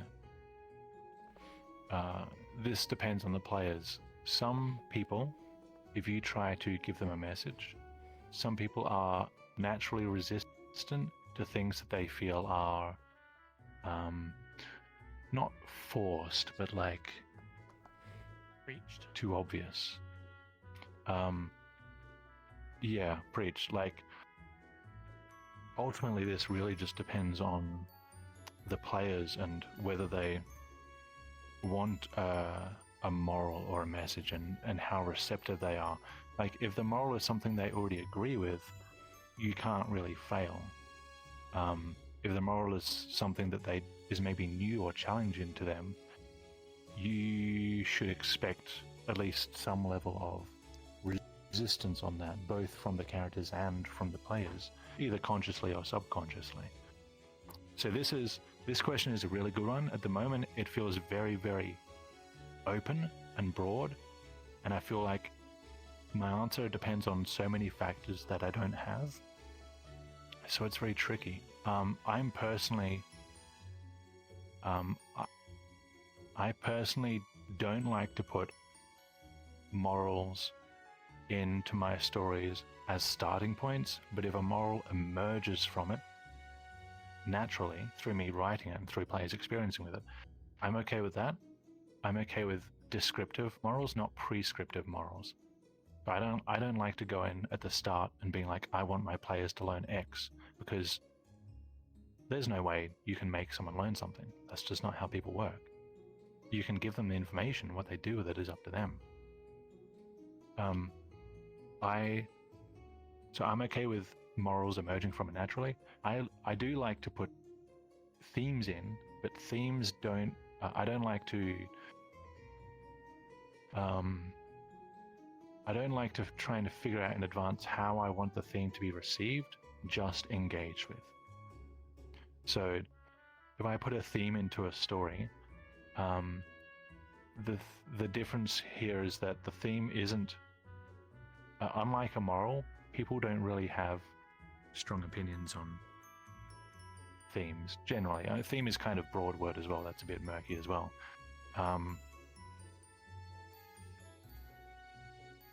This is quite hard to answer without a more specific case scenario, and it's me personally. Like, if you want to do this yourself, that's totally fine, and if your players want it, it's fantastic. Me personally, I would avoid this kind of world building and writing, because I just feel like the more you try and put a message in, the more likely you are to have people just resist it, because that's kind of how people work. So I don't know, do you want to like adjust the question or come up with something more specific, or are you okay with that answer so far, or how do you feel? I'm okay with that answer. I'm not sure I can think of anything more specific off the top of my head. Sure. I'll let someone else take the floor. Yeah, just as a side note, I don't know if this is something people really notice. Some stories, some narratives, I don't mean VRTravellers, I mean in general, some narratives have, like, you feel the writer wants you to get something out of it. It's like they want you to think, oh, war is bad, or this is good, or whatever. Like there's a moral behind it, there's a message behind it. Some works of fiction don't do that. At VRTravellers, we tend to avoid trying to have polarizing novels behind our narratives. We try to have stories that don't make people think about real-world issues, because our stories, or at least directly, our stories are more about escape and exploration rather than allegory and morality. And those are just two different approaches to writing. I'm not saying either is good or bad. I'm just saying that VRTravellers, we kind of do the opposite. We're not driven by trying to convey a moral or a message. We're driven by trying to give people an escape from all the crap that happens in real life. So that's, I like the question. I don't think I can answer it better. Maybe you'll think of something as we go, although I probably only have time for a couple more questions at this rate. So I know you had one, Cyllin. Do we have any more questions queued up?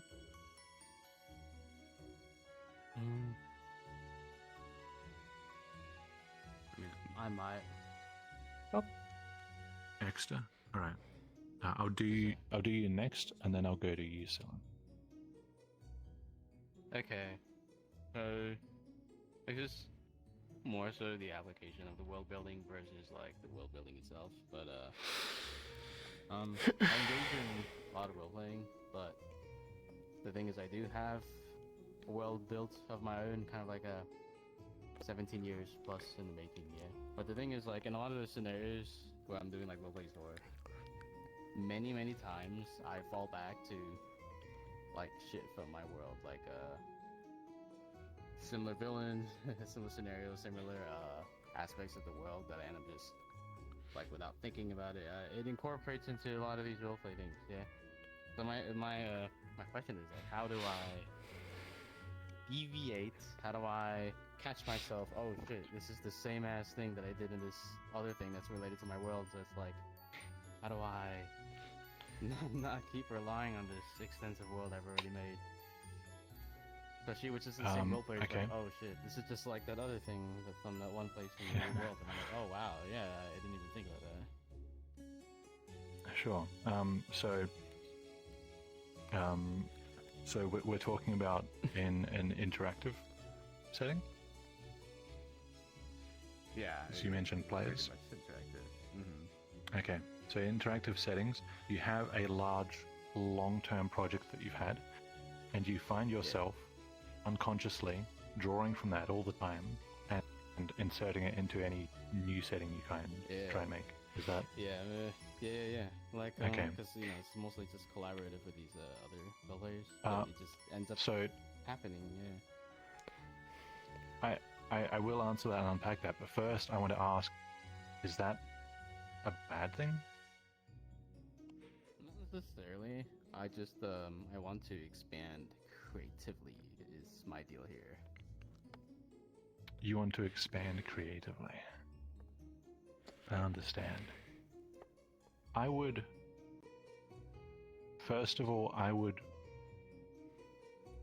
encourage you to lean into the things into the, I don't know if you're right at the start, one of the first questions was about ideas and concepts and material that sticks with you your whole life that you just can't shake. I would encourage you to lean into those ideas.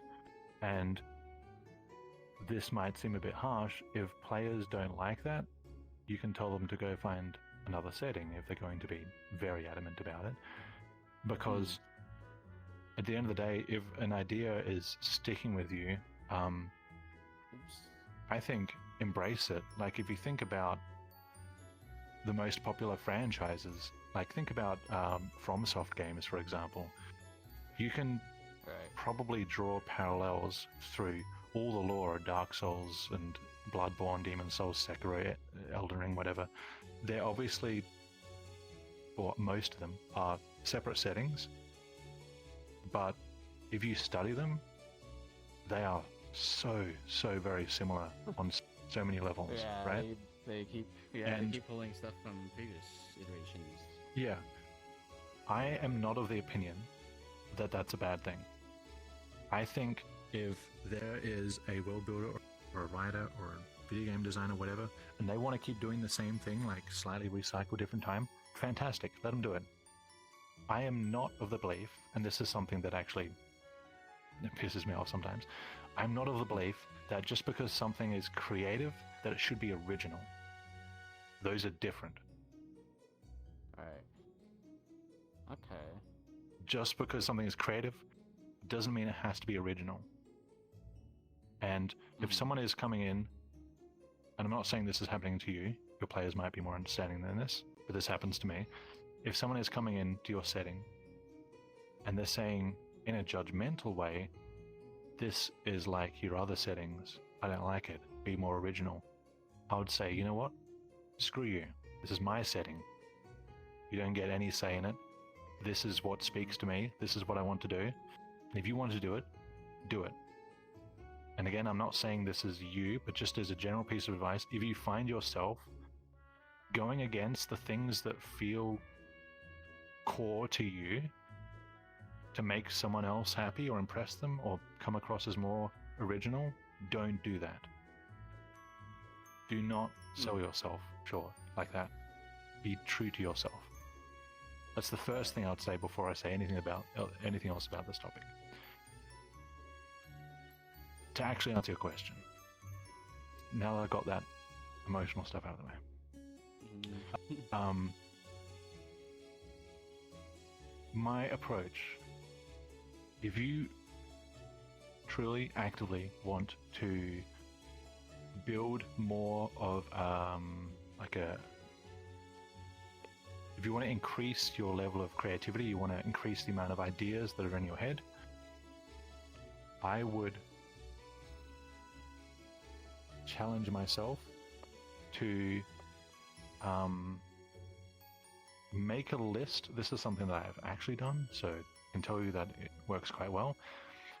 Make a list of franchises and settings and however you want to put it, games that really speak to you, that feel like, yes, I like this. This is part of my identity. It might be 5 things, it might be 40 things, it doesn't matter. Mine's pretty big. From this list, this might take a bit of work. You might be able to see at a glance there are persistent themes. Like you might like, oh, all these settings are quite dark in nature, or they're all quite bright in nature, or you might see some themes common between them. Take this little list of themes that you have common between your inspirations, and at this point you might be saying, oh, this is just my long-term project embodied. That might be the case, and that's totally fine. Take these themes, brainstorm the opposite themes, and look for settings that are not something that has anything to do with all your favorite stuff, and engage with them. Like, watch the movies that are about them, play the games that are about them, read the books that are about them, whatever it is, watch like lore videos, it doesn't matter. Absorb materials that is fundamentally different to all the stuff that is really core to you if you really want to expand your creative stuff. And what you might find start to happen is there is definitely stuff that is fundamentally different from other stuff, but you'll also start to see common threads that are just innate to stories. You'll see like, oh, I like Dark Souls, I'm going to engage with My Little Pony. And you'll be like, wait a minute, there's so much stuff. I've never seen My Little Pony, I'm just using an extreme example. I swear, guys, I haven't seen it. You might think, there's so much stuff in My Little Pony that reminds me of Dark Souls. And you might think, what the heck? And then you realize, oh, like, there are common strings and themes everywhere. There's no point fighting that. But you will expand your creativity. As you interact with more media that's way beyond your norm, you will find that shift, I think, over time. Right. Okay, so would you like? Yep. No, like I'm piecing together what I've been listening to. So like, especially even if you dive into other different kinds of media, you'll find strings that kind of connect with the ones you do like, right? But because I have ingested, these multiple different medias that have that same particular aspect, when I hit that aspect in these role plays I'm doing, I can take it down another path instead of leading it straight back into the same as world building that I've been doing, the same 17 plus long world that I've been building. Yep. Yeah. Okay. Exactly. Thank you so much. Not a problem. Makes sense. Okay. I will do one or two more questions.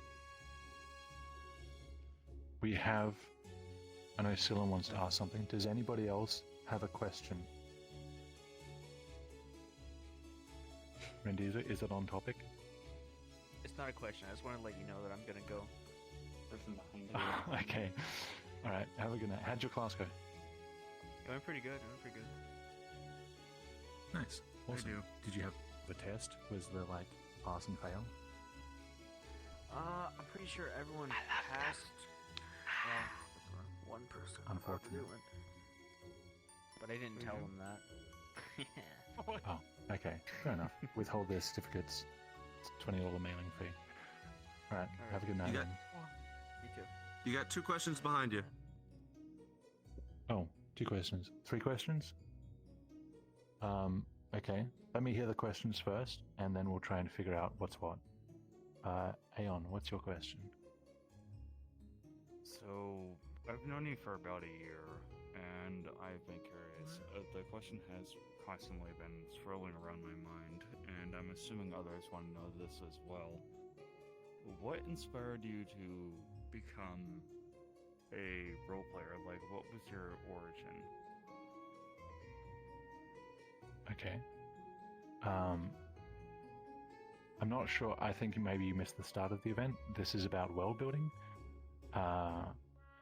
This is World Building 102. We're doing a VRTravellers University session. So I would love to answer that, but I would probably answer that after this World Building class. Is that okay? Oh shit, my bad. I literally just answered it. That's right, you weren't here. It's not your fault. Yeah, I didn't, like I literally just answered. I didn't know what was going on, but I'm just curious to learn more about you. Sure, after the class. Is that okay? Sure. Fantastic. Alright, so we have 2 more questions. Oh, no. 2 more questions. How do I say that? Sinead?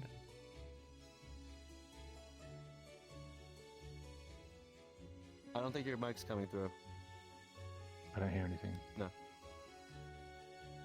It's Keenid.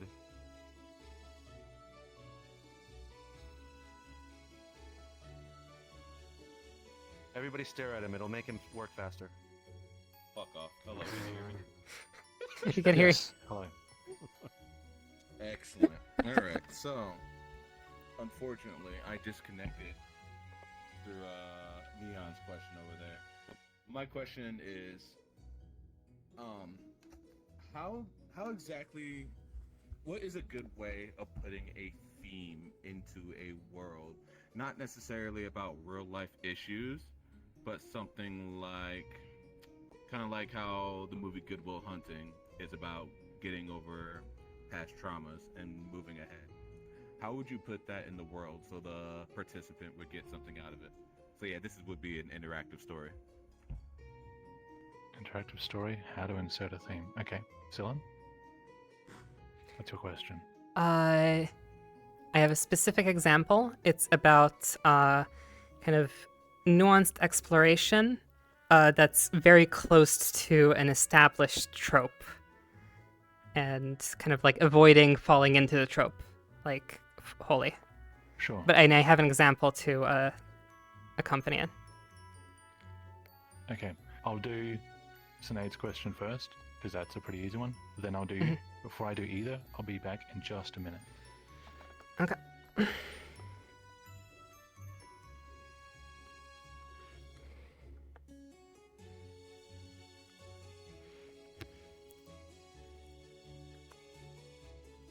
Sorry about that. No, you're fine. I think my toes are broken now. I'm not that heavy. I mean, I kind of am, but... It's made out of cartilage, actually. All my bones are. Oh. So is it crushed or smoothied that I just did to you on accident? Pureed. Oh. Tasty.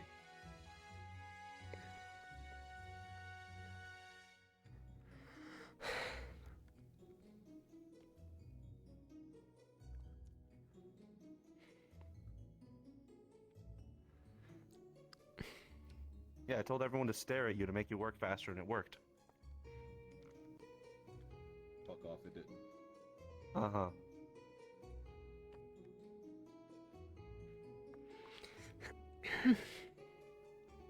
Sure.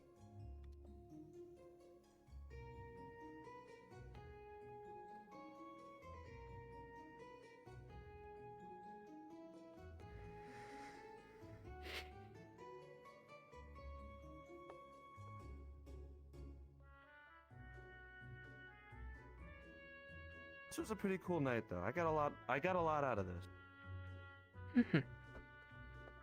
I agree. What did I miss before I joined? What questions were asked? Where to begin? Like, where do you start when you're creating a new world? Do you start, small, or do you go big? I think we spoke about how to incorporate. I'm trying to recall what your question was. How to incorporate a sort of moral question and idea. It was how to And help challenge the players with that. engage with themes Mhm. in the context of factions, specifically. Mm. And then I built off of yours by asking what's a good amount of factions to have and build when you're dealing with certain world scales. Okay.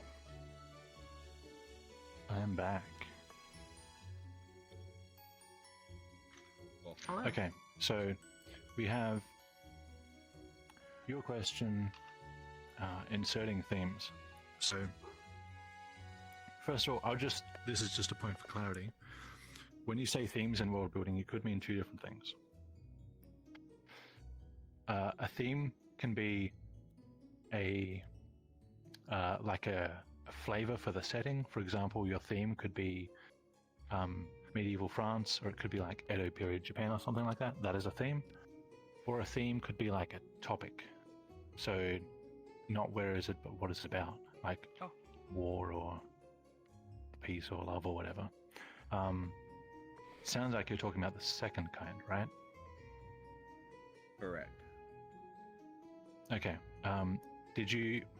I don't remember, did you give me a theme, an example theme? I did. Wait. Goodwill Hunting, with how it's about getting over one's trauma, as an example. If you've seen that movie. Sure. Okay. I have, yeah. It's a good movie. I would. It is. If you are okay with this, rather than answering that question, I want to challenge the question, but hopefully in a way that's still very helpful. Okay. I don't think it's necessarily always a good idea to start with a theme. a topical theme. I think oftentimes a theme emerges organically as a setting is developed or written about or interacted with.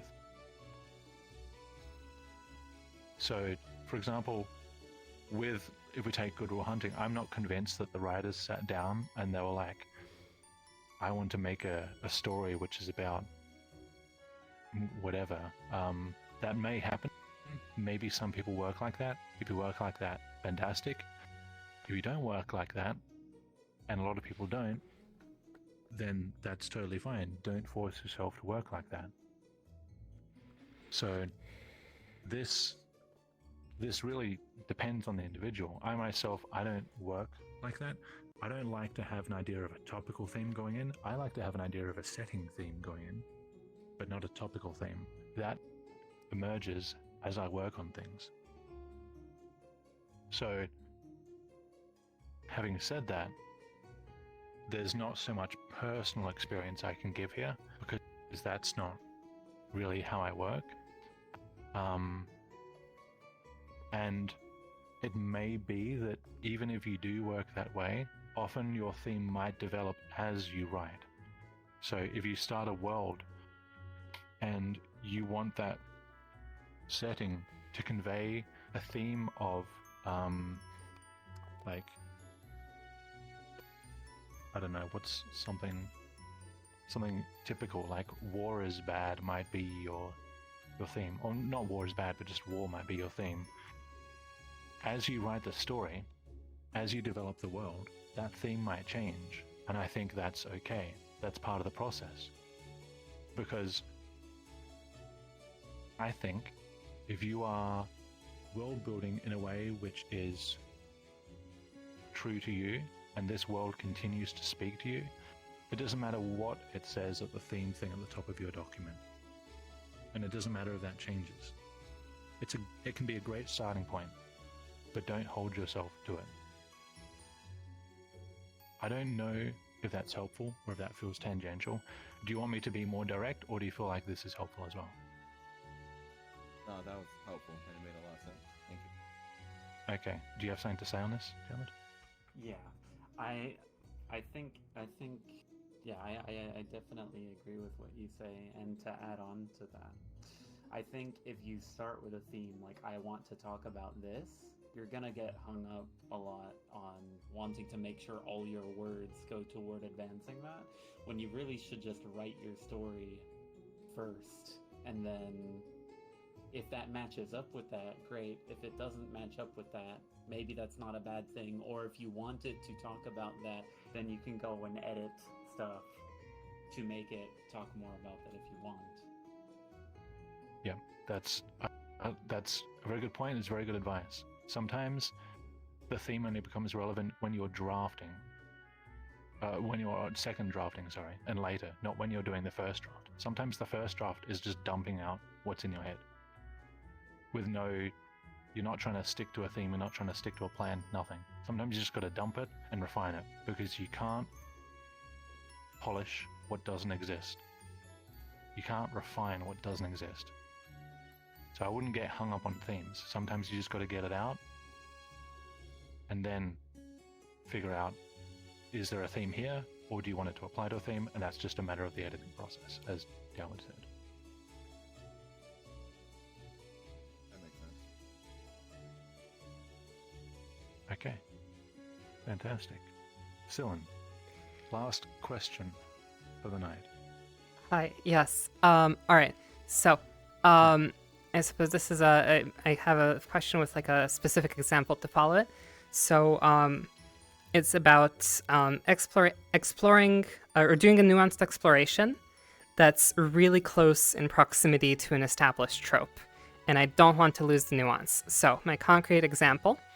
I think we all know the sort of the evil church trope, right? You have like the religion and it's evil, right? You have your role-playing game, you have a church, like 9 out of 10 times the church is evil in some way, shape, or form, right?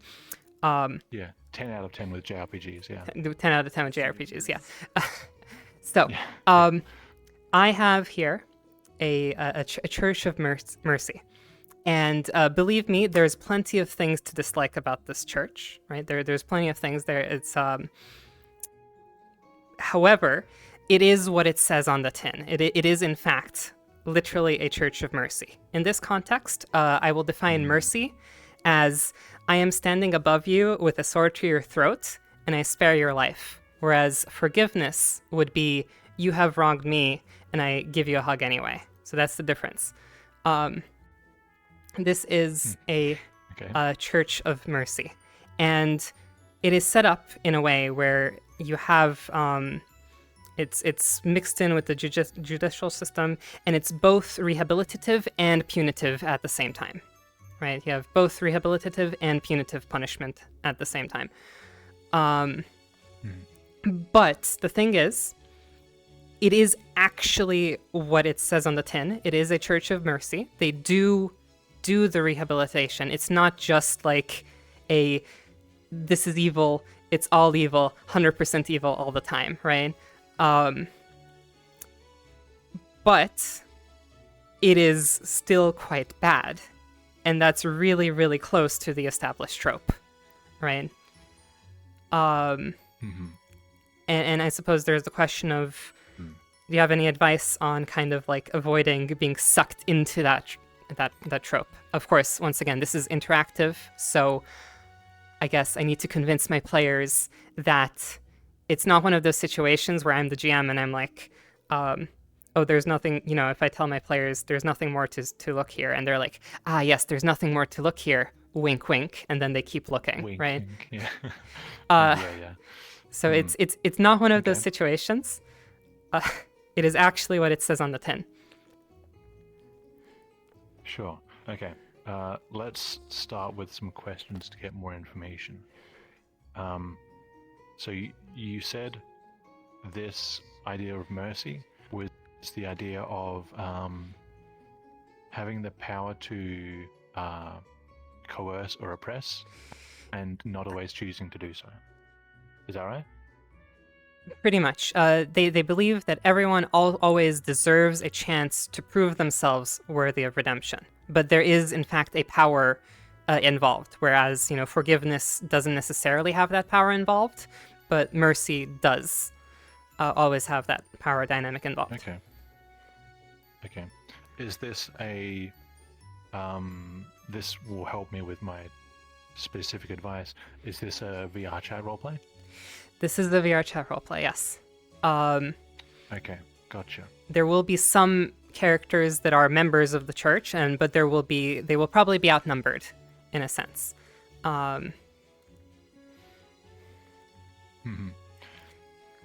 So, what I would do, and what I have done, this is my first thought here, is if you want a church, it sounds like it's not a villain, but it is antagonistic force, right? It does. That's sort of bad. It sort of gets in the way of the players. That's hard to answer because the church, I suppose, will only be exerting kind of indirect influence over the whole thing. Back to the whole like microcosm thing. I don't want to get like sidetracked with that. It's not like the church won't be directly getting in people's way, right? Like it won't be like going out and like trying to stop people. In fact, in this roleplay, the plot is explicitly railroaded, but that's because it's not about the plot, it's about the conversations surrounding the theme, which is about freedom and kind of who has power, like, and who should have power. So it's not about what happens, and it's not about like what happens in the world, it's about like the conversations. It's like very, very small. Okay, so it's not necessarily a decision-making campaign, it's like a role-playing campaign, Yeah, where you're just acting out the history. It's specifically, this is going to be like a chamber LARP, where you kind of like stick everybody in like a room and they talk about stuff. There are LARPs where like you have everybody in like an elevator, right? And this is going to be very similar to that. You have everybody, it's like a sort of locked room scenario, and you have kind of strangers that are forced to be together. And Okay, and how does the church's manifest? How does the church's presence manifest in this setting, if at all? How do people know the church exists if they're in this bubble? It's an integral part of the government. As I said, it's kind of the judicial system. And for the specific scenario at hand, the players, including the ones who are members of the church, are all also prisoners of the church. Because, of course, even the sort of the clergy of the church are purview to the justice that the church kind of doles out. So even... Okay. How many of the characters who are part of the church are not player characters? 0. How many are NPCs, if any?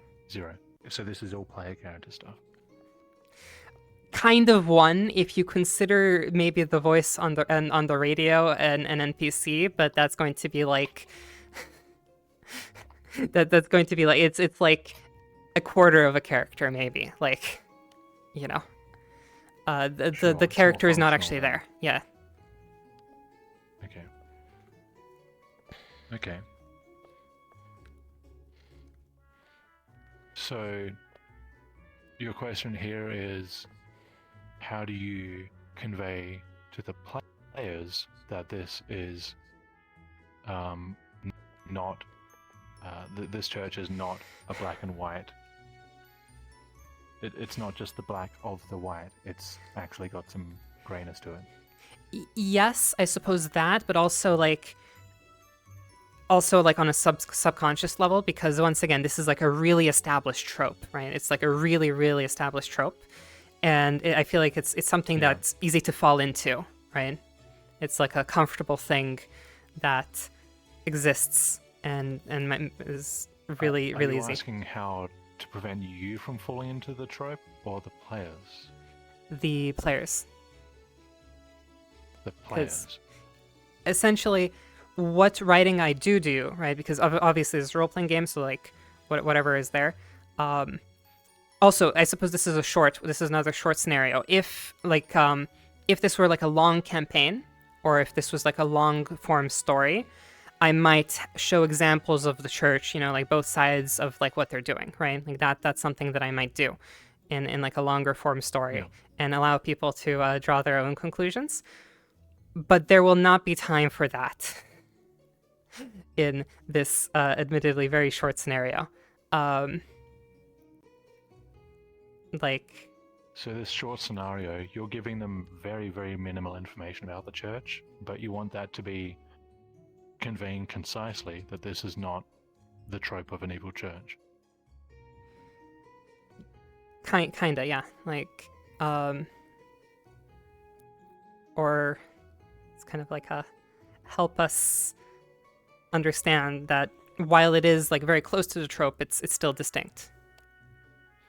Like, it is still pretty bad. Is it not something that you could just describe to them directly, that this is the church, this is the bad stuff they do, but this is the good stuff they do? Yes, the reason I'm asking is because this is like a specific example, but if I do this for like everything, then now I'm going to be like dumping information on my players, right? If I this is just like one example, right? But if I like, and like I am like putting. How much do you give them about an organization then? Are you giving them like one line, a paragraph? What? Let's see. How long is this right now? The sort of the character sheets here are sort of sitting at around 500 to 600 words right now. I could make them a bit longer, but that does the. So like under 2 pages. Yeah. And these character sheets are different for each person? You're giving them the characters they play? Yes, for the test run, it's like, I do eventually want to allow for, I'm going to probably rerun this scenario multiple times. I do eventually want players to be able to make their own characters in this scenario. The way that's usually done in like LARPs is usually like ask questions. Like you ask questions and then the players answer those questions themselves and come up with a character in that way. this is the first time I'm doing something like this, though, so I don't even really know what questions to ask. And so, like, I'm kind of going through the character creation process here myself. And we'll see, and we'll probably give them to, like, a test, like, batch of players and kind of see how that works out, right? And then, because I have some questions that I just made up that I think will work, but I want to see, like, if it does. I want to see if what I've come up with works. But I don't know What yet, kind of because... questions? Can you tell me them? Okay, shoot. Let me like fully open my notes here. Because with this scenario is so specific, there's basically no advice I can give without fully understanding the context. Okay. The themes here relate to the nature of freedom, and also who has power in society and who should have power in society. So that's kind of like what we're trying to go through. And I kind of have like a laundry list of things that each character needs. Essentially, I need a thing for each character. The easiest way to kill this scenario is to descend into nihilism.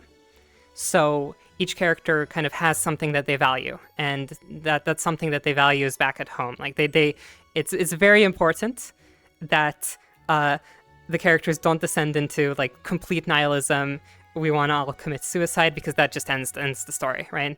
And this is going to go into like very it's going to go probably very close to despair. So each character needs something that they value. Each character, there is like a question about who should have power in society. Where should power come from in society? That's one of the major questions. And the other one is, what is freedom to you? Like what does freedom mean? Because in the context of a locked room, right? That's kind of where that manifests. And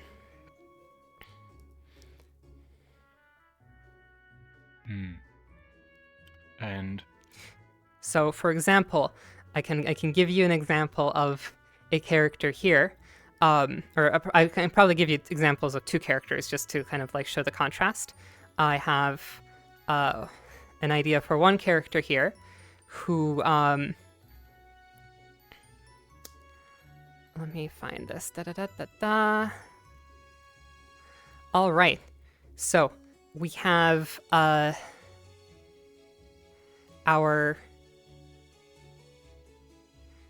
I guess this is one of the church characters here. Actually, I'll read off both of the church characters.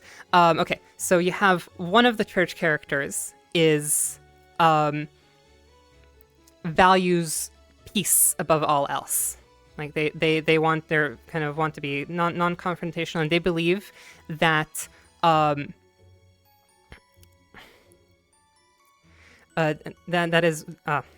they value peace, and they believe that through the church, right, they can kind of through the church they're essentially like bringing peace to everybody, and they truly believe that when they go out and they preach mercy, right, it's better than fighting, it's better than killing, it's better than all this stuff, right?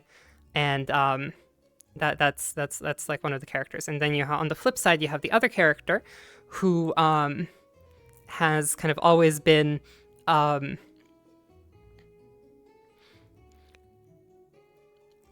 who was rejected, and they've kind of always been second in their life, and they found their second chance in this church, but then they look at the current state of the government and don't think that what they know about mercy, they don't think what they're seeing is what is there, because God,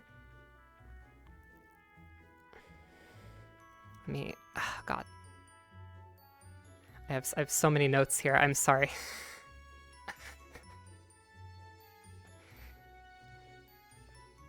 That's how world building works. Yeah. So in one sense, one of these characters thinks that culture. The first one, the pacifist, thinks that the culture is flawed. The culture of the society is flawed in that, violence, people like tend towards violence, and then that's bad. And the other one thinks that, well, the church is fine, but the government, right? The rest of the government is flawed because they are rejecting mercy. And it's kind of like a different take on the same idea. Then I have 4 other character ideas here, but I want it's too much to go. That sounds like it embodies nuance pretty well. I'm not sure where you're concerned where the nuance will be lost. Each player will only have like one, I suppose, will be kind of embodying one aspect. And I suppose now that I've mentioned that, like maybe I could give all the players all the character sheet. I don't know. Well, that kind of depends. Like I don't think we should get any deeper to this because otherwise we'll just get caught up in details. But to generalize your question a little bit, if the goal is to try and limit people getting caught up in tropes and kind of seeing like a reductionist view on things, and that you're concerned with them seeing this church as just assuming or leaning toward it just being just your typical like evil antagonistic church. If that's your concern, what I would do and have done is to first of all identify the redeeming qualities of the church. Just like an antagonist, you need the redeeming qualities. You need actual reasons why people not necessarily would follow them, but might follow them. Some common ground, some seeing like, okay, I don't agree with what he's doing, but I see his logic. I see it makes sense to him. In an alternate universe, maybe I might side with him, kind of deal. So identify what these redeeming qualities are, and then I would embody those qualities in members of the church. So I have in my own campaign in Riga, there's an organization called the Red Temple, and because they were coming into a medieval fantasy setting, a lot of people assumed big temple, church state, church bad. Like, whoops, that was the assumption when they came into it. And people default to tropes. That's why they're tropes. So there's nothing wrong with that. Then I gave them a character who is very integrated, very passionate about the Red Temple, but very clearly recognizes that the Red Temple does have flaws, and some of those flaws he can do something about, some of them he can't, and he just like giving the players this human connection, this member of the church who both is very close to and very passionate about and very linked to this Red Temple, but also much more on the player's level, much more relatable and clearly a well-meaning, kind-hearted, moral person. That challenges any notions the players have about, oh, this church is evil, because the nuance is embodied in a character. I feel like that's the best, most direct way to do it. I don't know how that would look in your setting. I don't think I have the time to fully understand how your setting works. So that's, I guess, my most concise advice to you is to find a way to embody the redeeming qualities of this organization, this institution. I think that's helpful, yeah, because I guess I preemptively, they're the only faction that's going to have 2 representatives, because I'm like, I guess that's like in my mind, I was like trying to, give, I suppose, well, more. If it's like if it's church and state, then you would have one that's leaning more toward religion tradition, one that's leaning more toward judicial. So that could make sense anyway. However you want to divide it.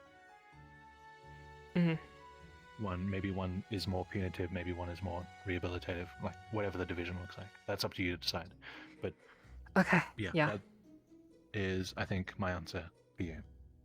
All right, thank you. I've asked a lot of questions. Okay. I'll hide now. That's what we're here for. All right. Let me just make sure there's no one's waiting in the hall. Oh, okay. Guys, this is the end of World Building 102. It's not graded. You all did fantastically, those who listened and those who asked questions.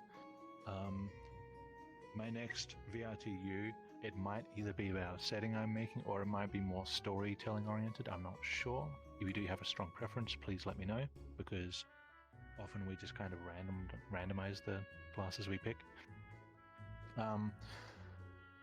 Thank you for coming today and for listening and for all being civil and following the house rules and such, even if we did get invaded a couple of times. This is the event for April. There will be, you guys are the only ones who have this information at the moment. This coming weekend, there probably won't be an event, but I'll be releasing a post that is going to begin the new tour guide recruitment process. So if any of you are interested, or if you know anyone who is interested, keep an eye out for that post. The process itself will be several months long, so don't feel like you have to, you know, there's no first in, first serve kind of stuff going on. It's just the post that's going to start the process and give you all the preliminary information. So keep that in mind. Look forward to that. Aside from that, what else can I say? I'm not going to be here for half of May, so the May event is probably going to be early May, or it's going to be done without me, because I'm going on a holiday. Other than that, I think we're done. I'm gonna, if there's anyone staying behind to keep talking about whatever, then I'm happy to stay behind for a bit. Probably not gonna go to an after party because there's only like a dozen of us. But that's it. We're done. Thank you. Woo. Yeah, thank you so much. You're welcome. Yay. Much learned. Thank you guys. I got a lot. I'm Yeah, coming yeah, out yeah. of this Can't do with it a without lot of you. new advice. Thank you so much. You're welcome. Most welcome.